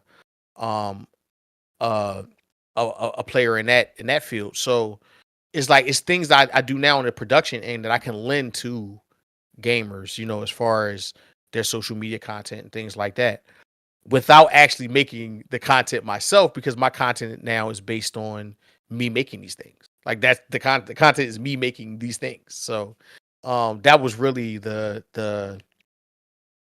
was really what, I don't want to say deterred me. Deter is the wrong word, but that's what really led me to doing what I'm doing now. It wasn't the fact that like nothing was going wrong. Like we were doing a podcast and we were having a bunch of fun, but my time started changing, and just a bunch of different things. And even to the point of how often I play video games changed. And I thought it was disingenuous to get on a podcast to talk about games that I had no, inkling of playing, because, I've always felt the need to be informed. So if I'm talking to you, I got to be informed of what we're talking about. I got to do research. If I get on a podcast and you got a people, watching, I have to be informed. I don't want to be the person talking out of my ass. So when I felt like I couldn't deliver that no more is when I stopped. So it wasn't because I don't like gaming more, because a lot of people were coming up with different things of why I stopped. It wasn't because I don't like gaming no more. That's ridiculous. I actually almost went to PAX East, but I had a job to do. So, but I would have went, and I'm still considering going to PAX West because I like being around the element of it. Like it's still fun to me. It's still enjoyable. So, it's not none of those things. It's just that I really, really enjoyed the production side. Like if you want to talk about that microphone that's in front of you, or the computer that is going in, or the program that you use to edit, I'm there, bro. It all clicks for me. So it was just a need for me. It was a desire. Like I had to, and I couldn't do that. I felt restricted. That's really what I felt restricted. Okay, Because fair enough. I felt restricted. I felt like I had more to offer. Like I could do more. So tell me a little bit about like what it was like launching your own thing and what it was also like putting, out your first few videos. What? Shitting a brick, dude. I'm still shitting a brick. I'm shitting a brick as we speak. Because, I'm still shitting bricks, dude. Like it's not like it's not like this natural flow because I really haven't returned to doing like full on YouTube content because I'm scared to death of it. Like it's just the honest to God truth. Like it's a whole new venture. Now, weirdly enough, like in public, it's not so much. Like I've been able to kind of, be a director, be a DP, and have that confidence. But then we put it on that larger scale, whereas more people, I get nervous about it. So it's like I haven't fully all the way dived into that. I'm still nervous about it. In fact, listen. Every time I go outside the house and I leave. And I got bunch of these bags and stuff. If you can see them in the background, all this gear and stuff, and I leave, I'm nervous as hell, man. I'm super nervous. Like it's just I don't know if that's a good thing or a bad thing, but it's a new venture. Anytime you go on a new venture or something brand new, it's always that that fear. So it's it's still there, but I'm confident and I'm excited, and I think that when I do double back to gaming, I'll have way more to offer than before I left. So okay, what was one of the videos, in your opinion, that blew up on your channel and you didn't quite understand why? Because there's always one of those, right? I understood why. I just didn't think it was a good video. That's what I mean. That's what I mean. I understood everyone why. has those videos where it's just like, I'm just going to throw this one out there. And then all of a sudden, it's like one of your best videos. I'll tell you exactly what that video is. So it's probably like the video, probably not the video I got the most views for, but it's up there. And it's crazy because none of these are live on the channel. But I think after this conversation, I'm gonna unprivate some of them so people can see if they want to. But I did a video about the game that destroyed Def Jam, like the Fight for New York series. Because I had went to like this they got this shop down the street from my house that sells old games, and I go in there and I'm like, oh, Def Jam Icon. I missed this game when it came out. Like I totally skipped over this. I didn't play this at all. And I buy it, right? And I had a 360 at the house, and I play. I'm like, this game's awful. This game had to destroy Def Jam. Like this game's terrible. Boom. That was awful. That was awful, right? That was the worst idea ever. T.I. is like, boom. I'm like, and then their song comes on, like when you get control of the fight. We're battling songs. Like that sucked, right? So I streamed the game, we playing it, and then I took that stream and kind of made like clips of it and just threw it on YouTube, just And then I woke up and I had 100,000 views. And I'm like, what? How did that happen? Right? And it just never stopped. Like it just kept going and going. And I think that like where it wound up, like ended up or topping out was like maybe 500,000. So I was just like, why? Wow. Why this video out of all the stuff that I've made or the things that I put, genuine time in or care? This video that I didn't give a damn about. I just bought this bullshit game from this store. Yeah, so that's one of them. Oh man, all right. But I did have some videos that did well that I actually like put some time into. So, all right, I got two more things when it comes to this whole content thing that I want to talk about. So the next thing I'm curious about is, when did you feel like you made the most progress on your YouTube channel, and what was that like? Probably between 2019 and 2020, like the pandemic. I just kind of like buckle down. That was probably when I really got in tune with, creation, and I'm trying new things and filming stuff and um skits, and we were doing a bunch of just madness. And I was like, you know what? I'm in the pocket right now. Like this is what I wanted. This is what led to now. Like I'm like I really like this. Like I like, being I like the last skit I made, I put powder on my knees so they could be ashy, and I was just like, biting. It was like the cheapest gamer, like, and Marcy like everything I Project, son. said, Marcy. right. So like everything was like, oh yeah, this I'm the cheapest gamer, and I had like this Jerry curl wig with this hat on, and I'm like, this is fun. Like I'm enjoying this way too much, and that was kind of like it's kind of like the catalyst for the stuff I'm doing now. So it's like that was that was that probably was like the best stretch of time of when I was making content. Like that was like the stretch where everything was fine. We had the podcast going. I was doing the skits. I was doing reviews for controllers and sneakers and all kind of stuff, gaming related sneakers, like the PS5 Paul, well not the PS5, but the PS4 Paul Georges. Um, I had the Nintendo Pumas, and I was doing these reviews, and I was filming, and yeah, that was probably like the best stretch, and it kind of gave me the confidence to step outside the house with the camera. So that was it. I want to say from 2019, like 2020. Okay. So if anybody watched Gold Chain Gamers or was aware of that, they know what I'm talking about. They like, oh yeah, I know all right, Dragonheart Yobi knows what you're talking about. That's for sure. yeah, Yobi's a original. He's been around for a long time, man. He's awesome. He's never not been awesome, like forever, as long as I can remember. So Fantastic. So the last thing I want to ask when it comes to your content creation before I ask you to do something special is I want to know what the goal is going forward. Like what kind of goal do you have that's specific, not something like, oh, do better or get the sub. Like what's an actual like goal like a of personal something? goal, like a Yes. personal Yes. feature film. Straight like that. Feature film. I want to write it. I want to direct it. I don't want to do my own, um, director of photography or cinematography, but a feature film. I want to make a feature film, and I'm a huge fan of a movie that came out like in 1994 called Fresh. I want to redo Fresh for today.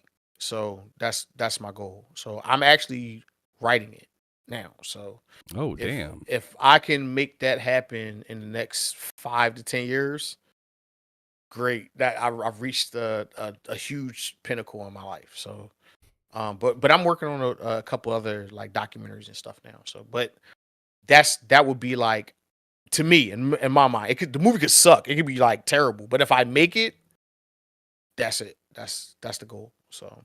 I feel that. I feel that indeed.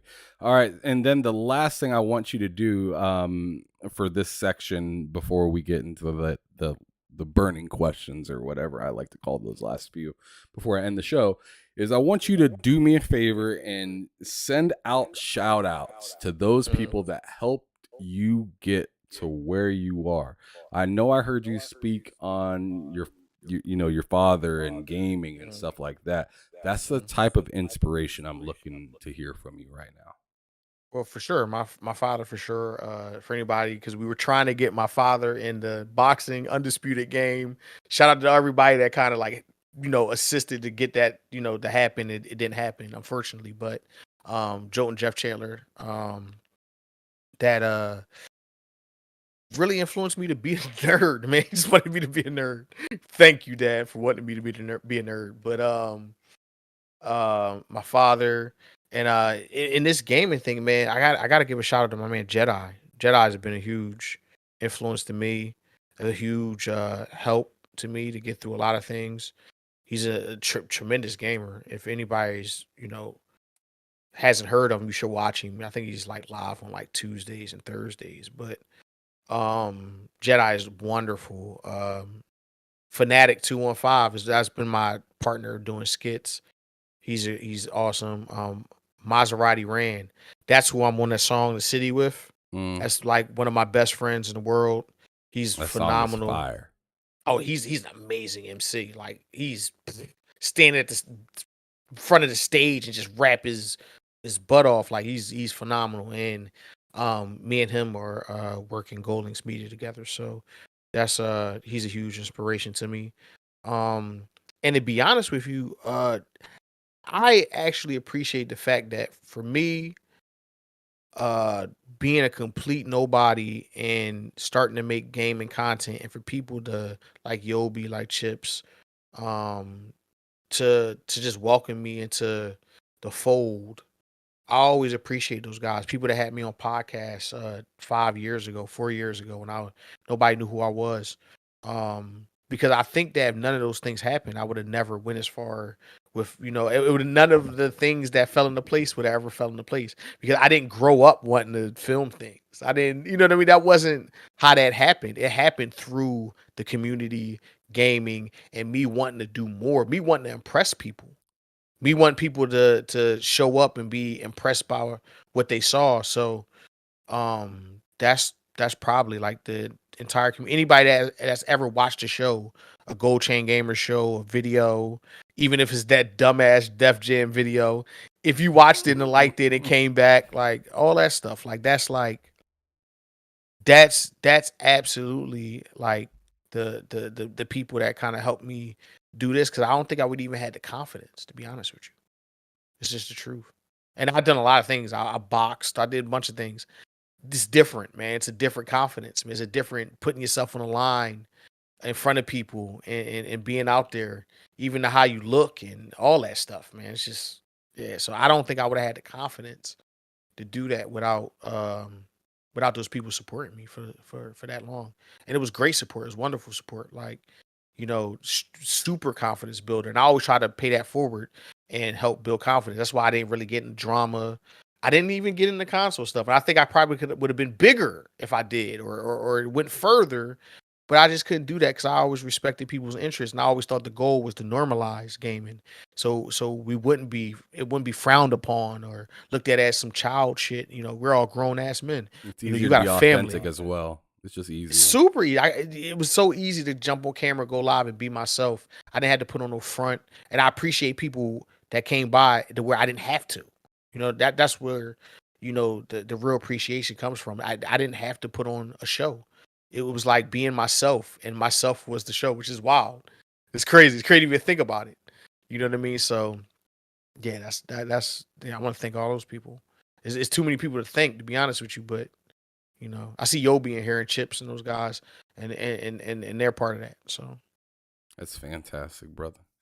Yeah. So the last few burning questions that I wanted to ask, and just want to throw this out there just in case anybody's curious at all. Yobi said Jedi, fantastic dude. You said Jedi is a fantastic dude, and I just found it ironic that you're talking about Batman, and then I go over and look at his page, and right now he's been playing Batman. He's playing Arkham Knight right now. Part 4, the ride along. The ride along. Jedi. Yeah. Got it. So I went and subscribed to his channel while we were doing this right now, while you're speaking. And Solo, check him out, man. Check him out. Talk to him. Yeah, I just wanted to show that support. He's a genuine human being, dude. Like super, super knowledgeable. Just all around cool. And we met each other through gaming. Like that's how we met. We met each other playing The Division or something like that. Like that kind of random stuff. Like, and he's just been cool. He's been solid. It's been years now. It's been like four years or some crazy shit like that. So yeah, he would be an awesome guest on your show. Behind the sticks. Absolutely. And I am not. I mean, I don't care if somebody's as big as Seamus Blackley or a brand new gamer. I just like to talk to people that are into this kind of stuff that I'm into. Yes, he would be perfect. I do believe that. So definitely, I'll definitely have to check out his stuff, and then I'll reach out to him just so I can, have a good idea of who he kind of is a little bit, sure. or at least what he dabbles around with. But moving forward, we're getting towards that end of that show, I want to ask a couple quick burning questions I got for you, and then we're gonna go ahead and exit up out of here. But the first one is, what game are you currently looking forward to from now until just the future? So it doesn't matter. I'm not saying that, I'm not capping this at the end of the year. I just want to know from now to the future. Does it have to be announced already, or is something that I kind of like, you know what I mean? Like I want to happen. No, we'll get it. We'll get to that. Okay, so something that's been announced. Something that's tangible right now. Metroid Prime 4. Word. I didn't see that coming, but that's what's up. Yeah, Metroid Prime 4. Okay. We need that. Hey, Metroid Prime. I swear that game. I haven't played it since the GameCube. Listen, you have a Switch. I'm pretty sure you do. Yeah, I have 2. Whenever give it a chance. I think it's like $30-$40 or something like that. I think it's $40 to remaster. Give it a chance. Give it a try because one, they did a hell of a job updating it, and it's just a fun game. Like it's just a really story and all that. I don't really got too much of that, but you know what I mean. As far as like a shooter, it's fun, man. It's just a fun game. So give it a chance. All right. Out of curiosity, have you ever thought about getting a Steam Deck? I had one. I sold it to Jedi. Damn, what happened there? You just ain't got no time for it? That's it. That's all. So I had a reserve. He said he wanted one. I sent my reserve to his house. Oh, damn. Gotcha. So, man, I don't even mess with the Steam Deck. I got me a Windows deck. I saw that. It looks similar. I saw that you put Windows 11 on your Steam Deck. That is wise. I mean, I'm trying to save that money. I'm all about saving that money. I don't have a massive Steam library. I'm not a PC gamer like that. I'm mostly a console gamer. So when I they got Game Pass Ultimate for PC or whatnot, I was just like, shoot, I want this Steam Deck to run all those games. And I don't want to keep paying and keep in mind like Starfield and stuff like that's coming out. I want to be able to, get down on that and whatnot. So yeah, I had to turn this bugger to a Windows deck. To a Windows deck. Yep, not a Steam Smart deck. Man. It still has the Steam OS and everything on it. I run I run Windows Tiny 11 through a SD card, but it runs all the games fine. Played Skyrim so far. That game was fantastic. Psychonauts 2, Madden 2023. That game runs at 40 FPS solid. I saw you playing Madden. That's the thing I saw. I saw you playing Madden. I was like, that's impressive. And I hate Madden, but yeah. I'm not a huge Madden fan either, but it's literally cornered the market. And every once in a while, I need my football fix. Yes. NBA. I have Madden 23. Whether I hate it, I have Madden 23. Like I'm not going to sit here and cap. I have Madden 23. I hate Madden, but like he said, like Solo said, I need that football. I like football. I love football.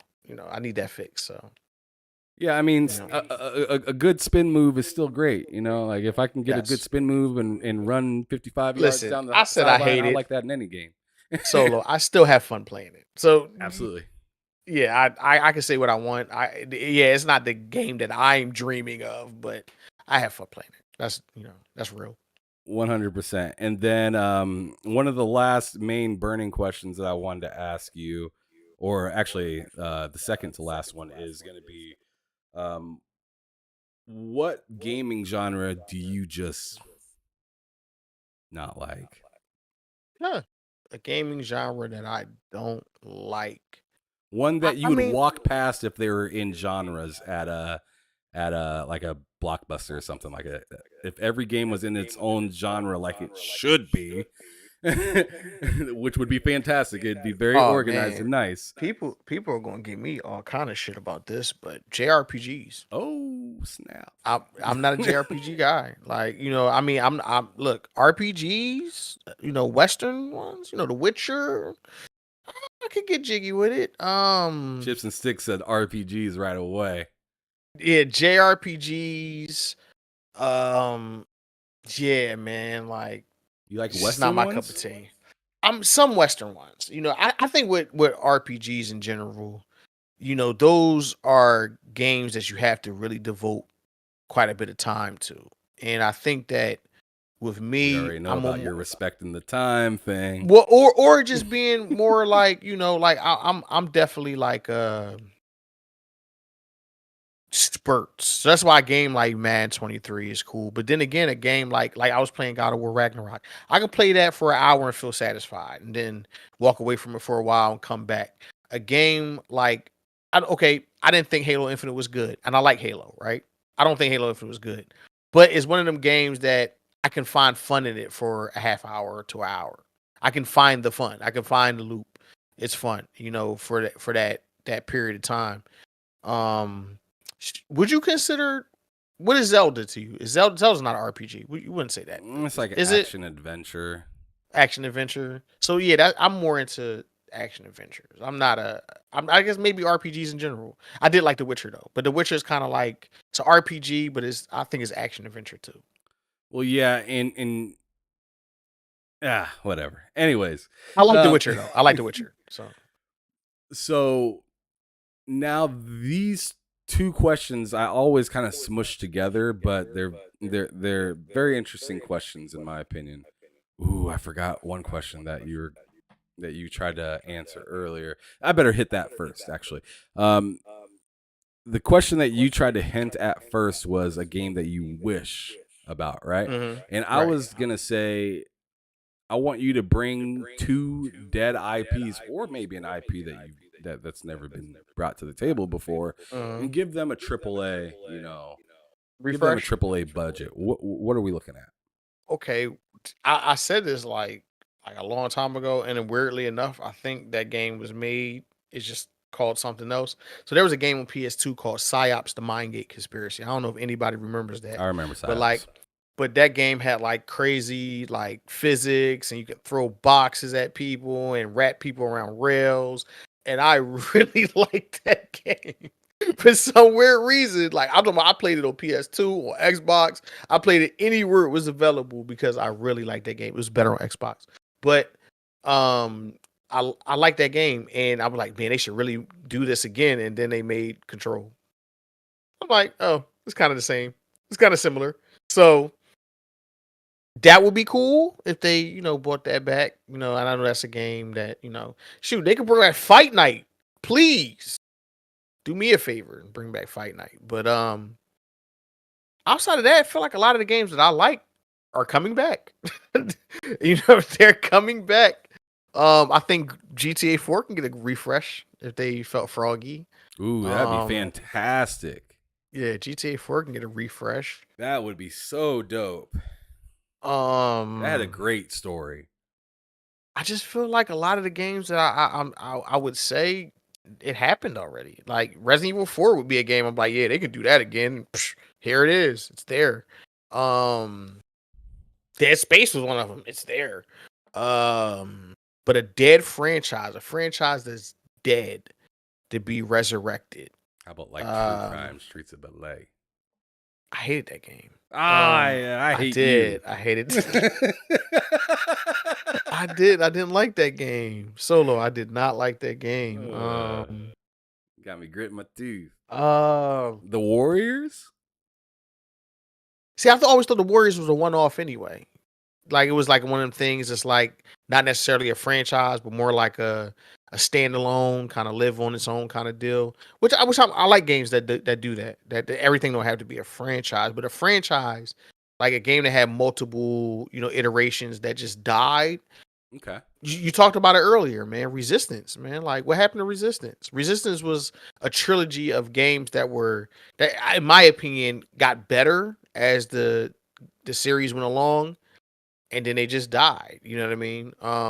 He said Max Payne. That'd be a great that's one. being remade already though. But Remedy's already talked about. They already talked about 1 and 2. So Jet Set Radio.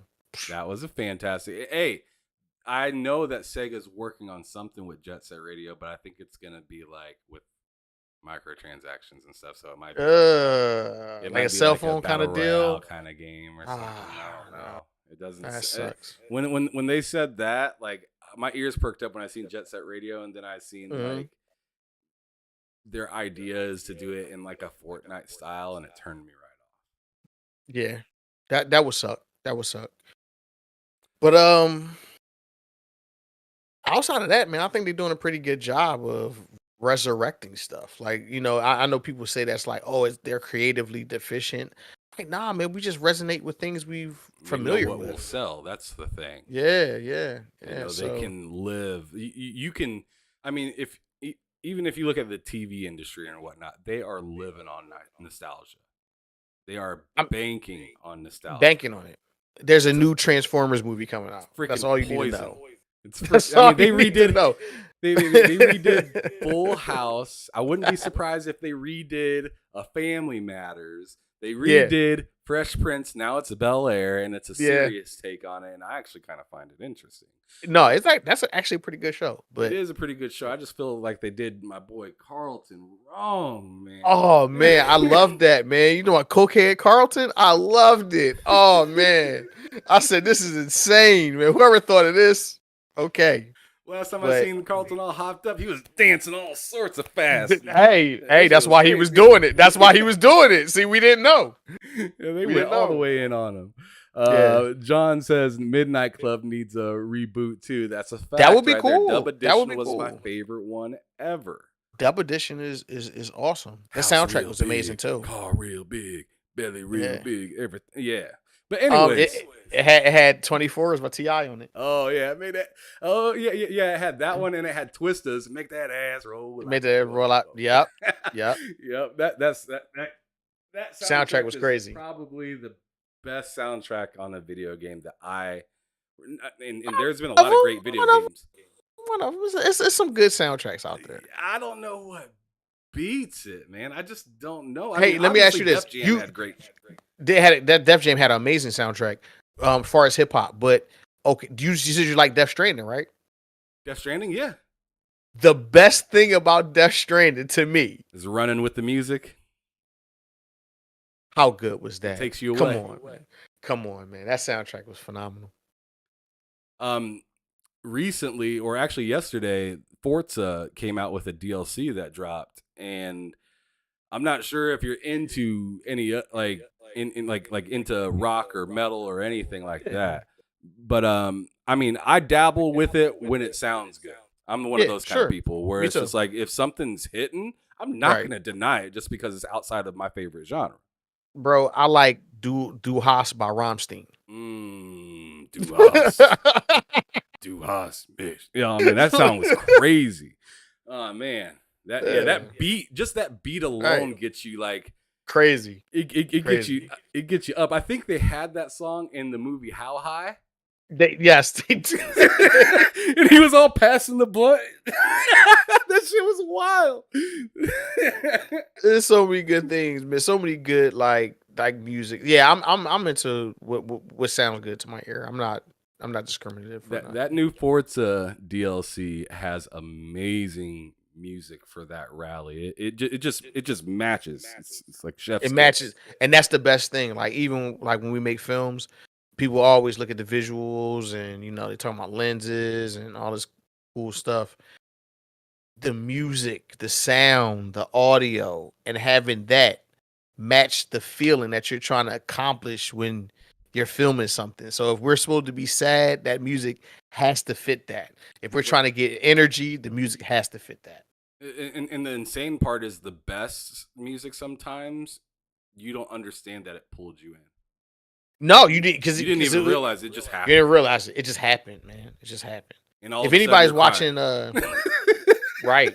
If anybody's watching Snowfall, Snowfall does this cool thing where it ends on like this punchline of a thing, like the character, whether it's Franklin or somebody, they'll say something cool, and immediately it's just the music right after that plays, and the credits roll, and it's perfect every time. I don't know who thinks of this stuff, but they're doing a great job. So Music plays a big part. Games, media, just whatever, like music. We started a conversation talking about how a cool Xbox was for allowing you to rip disc onto a hard drive so you can listen to music while you game. So The insane, I know I'm getting off topic again, but the insane part about that Xbox implementation with the music is within some of the games, they had cues for the music. yes. So the music would ramp up, and you would hear Mhm. your 50 Cent CD coming on. You got Right. the Massacre bumping up in Got there. the So massacre. Wow, the massacre. that CD Wow. was a joint. Baltimore love thing. That Yeah. that and the Carter 2 was bumping during that time, right? So yeah, hustler music. You remember that joint, right? So To me, that's the best Carter. But it is. It really is. Money on My Mind and all that. Yep. yes. It was. That's one of my favorite CDs I bought. I bought 50 Cent, The Massacre, and the Carter 2 both at Target at the same time, and then ran home and threw them directly on the Xbox. Man, listen, that right there, that is a combination. That is a killer combo right there. It is. Those I are was listening two to those fantastic two CDs for like albums. 3 months. I was straight. I was like, I I'm don't need to hear still nothing listening else. to them Oh, in my yeah, I'm still hood. listening to music nowadays, but I'm talking about like song after song after song, Yeah. like every single song in the album. The only thing I was skipping on 50 Cent was probably Candy Shop because I was hearing it on the radio. Yeah, I can listen to Candy Shop or whatever the was it Lil Mama show you how to move. Oh it. yeah, Go ahead. Yeah, I didn't like that song. Yeah, But everything else though was top tier. You know what I'm saying? When the guns come out, there's so much. That's a whole other time. We'll be here forever. I know, right? Let me go on ahead and usher us up out of here. So the last two questions I had that were very important that I wanted to hit were A, what bothers you about gaming? And then B, what is a dream come true for you in gaming? Well, I think I've spoken it earlier. I think the social media aspect added a level of like fear of missing out and being a part of the conversation, which takes away from the appreciation of the craft and the art of the things that we're experiencing in games. I think that's something that's serious. I think that's a problem. That's why we're getting these unfinished games.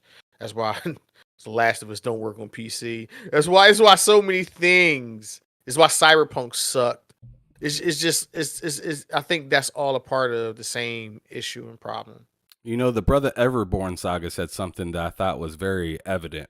He said that it's insane that a game day one that you spend $70 for, somebody else is going to have a better experience at $40. You're getting the worst experience at launch. That's true. That's pretty much the solution to that problem is wait. That's terrible, actually, to be honest with you.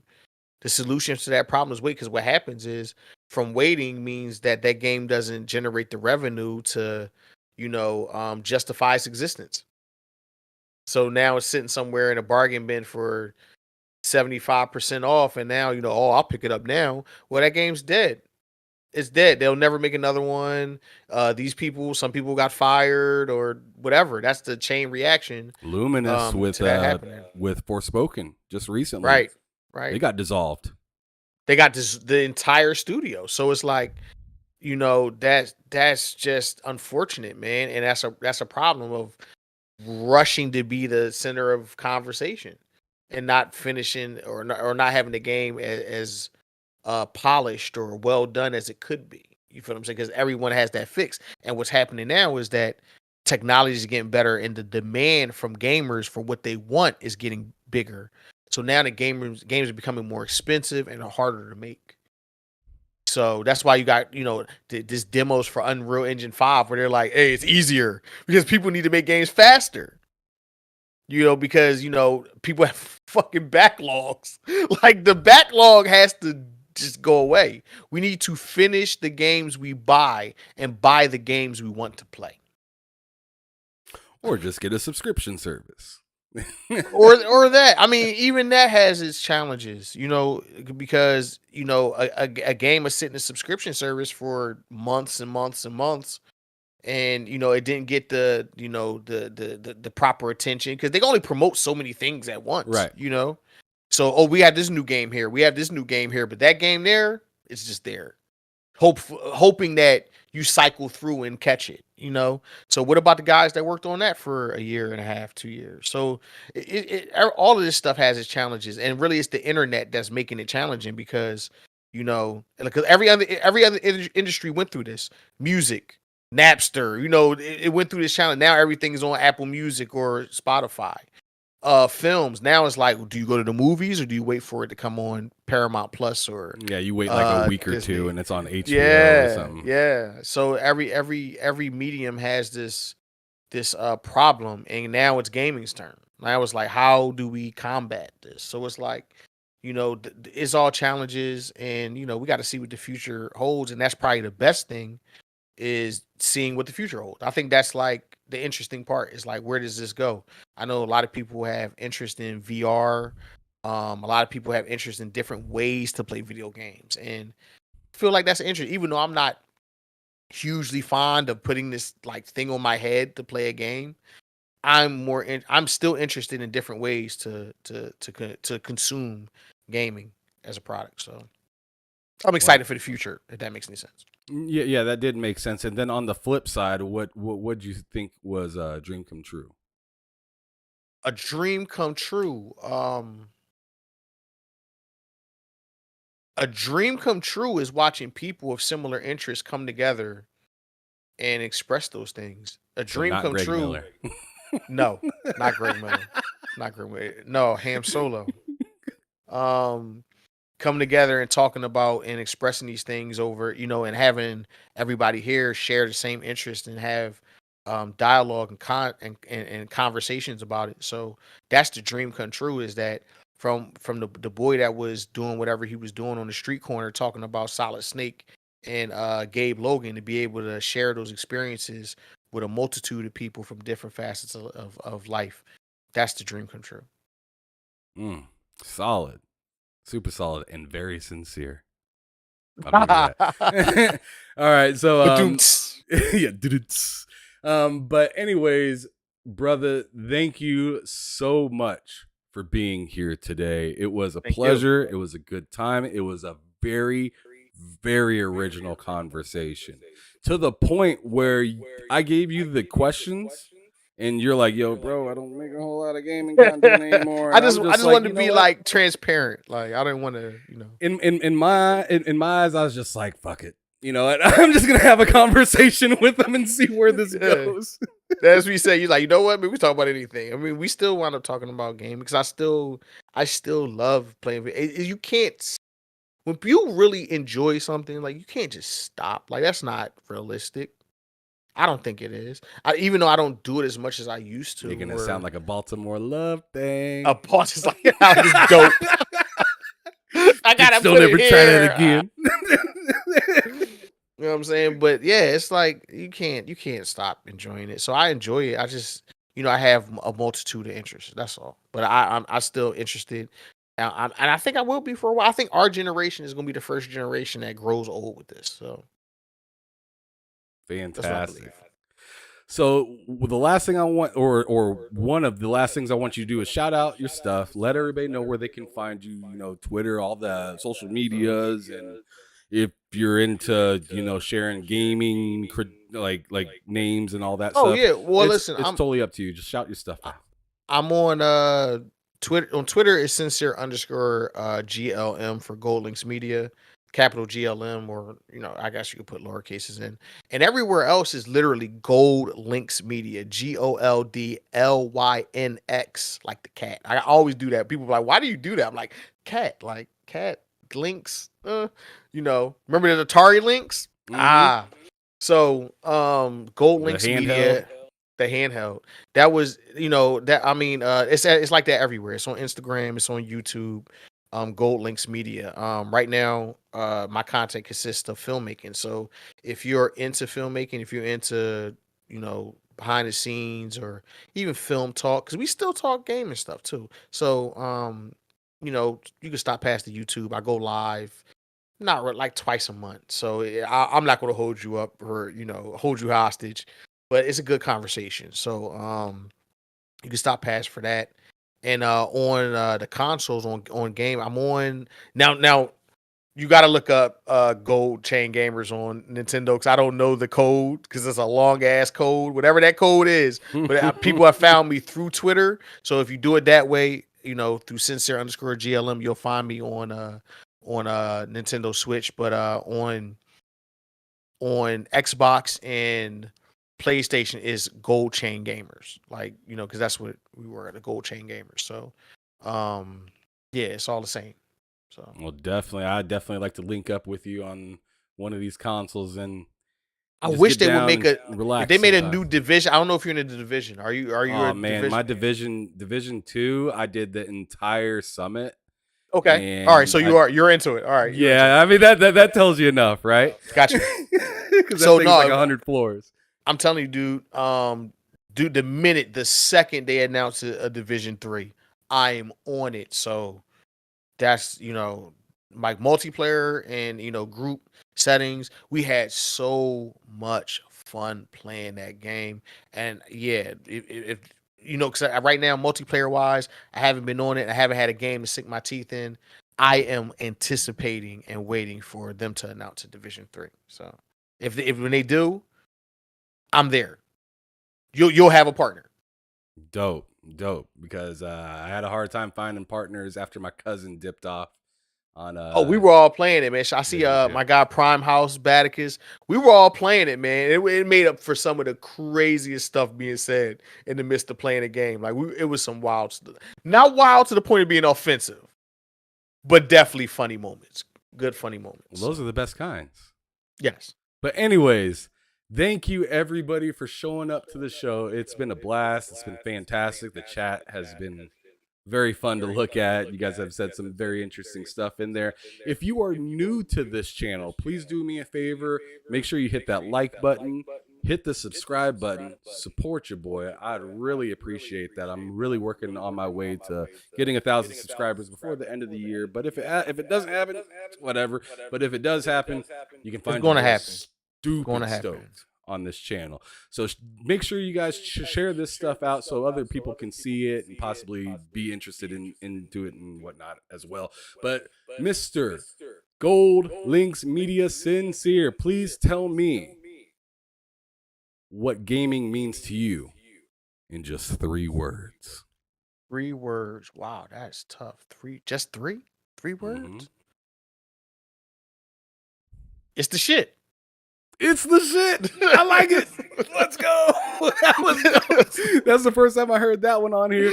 So thank you everybody for showing up to the show. As you know, this is your boy Ham Solo 05 from Behind Them Sticks on TSWS Gaming YouTube channel, letting you know to keep it gaming or keep it moving. Peace out, y'all. Welcome to the Behind Them Sticks podcast, brought to you by TSWS Gaming. Come and talk to me, Lennard Ray. That's your name. Come and talk to me. I just wanna have a conversation.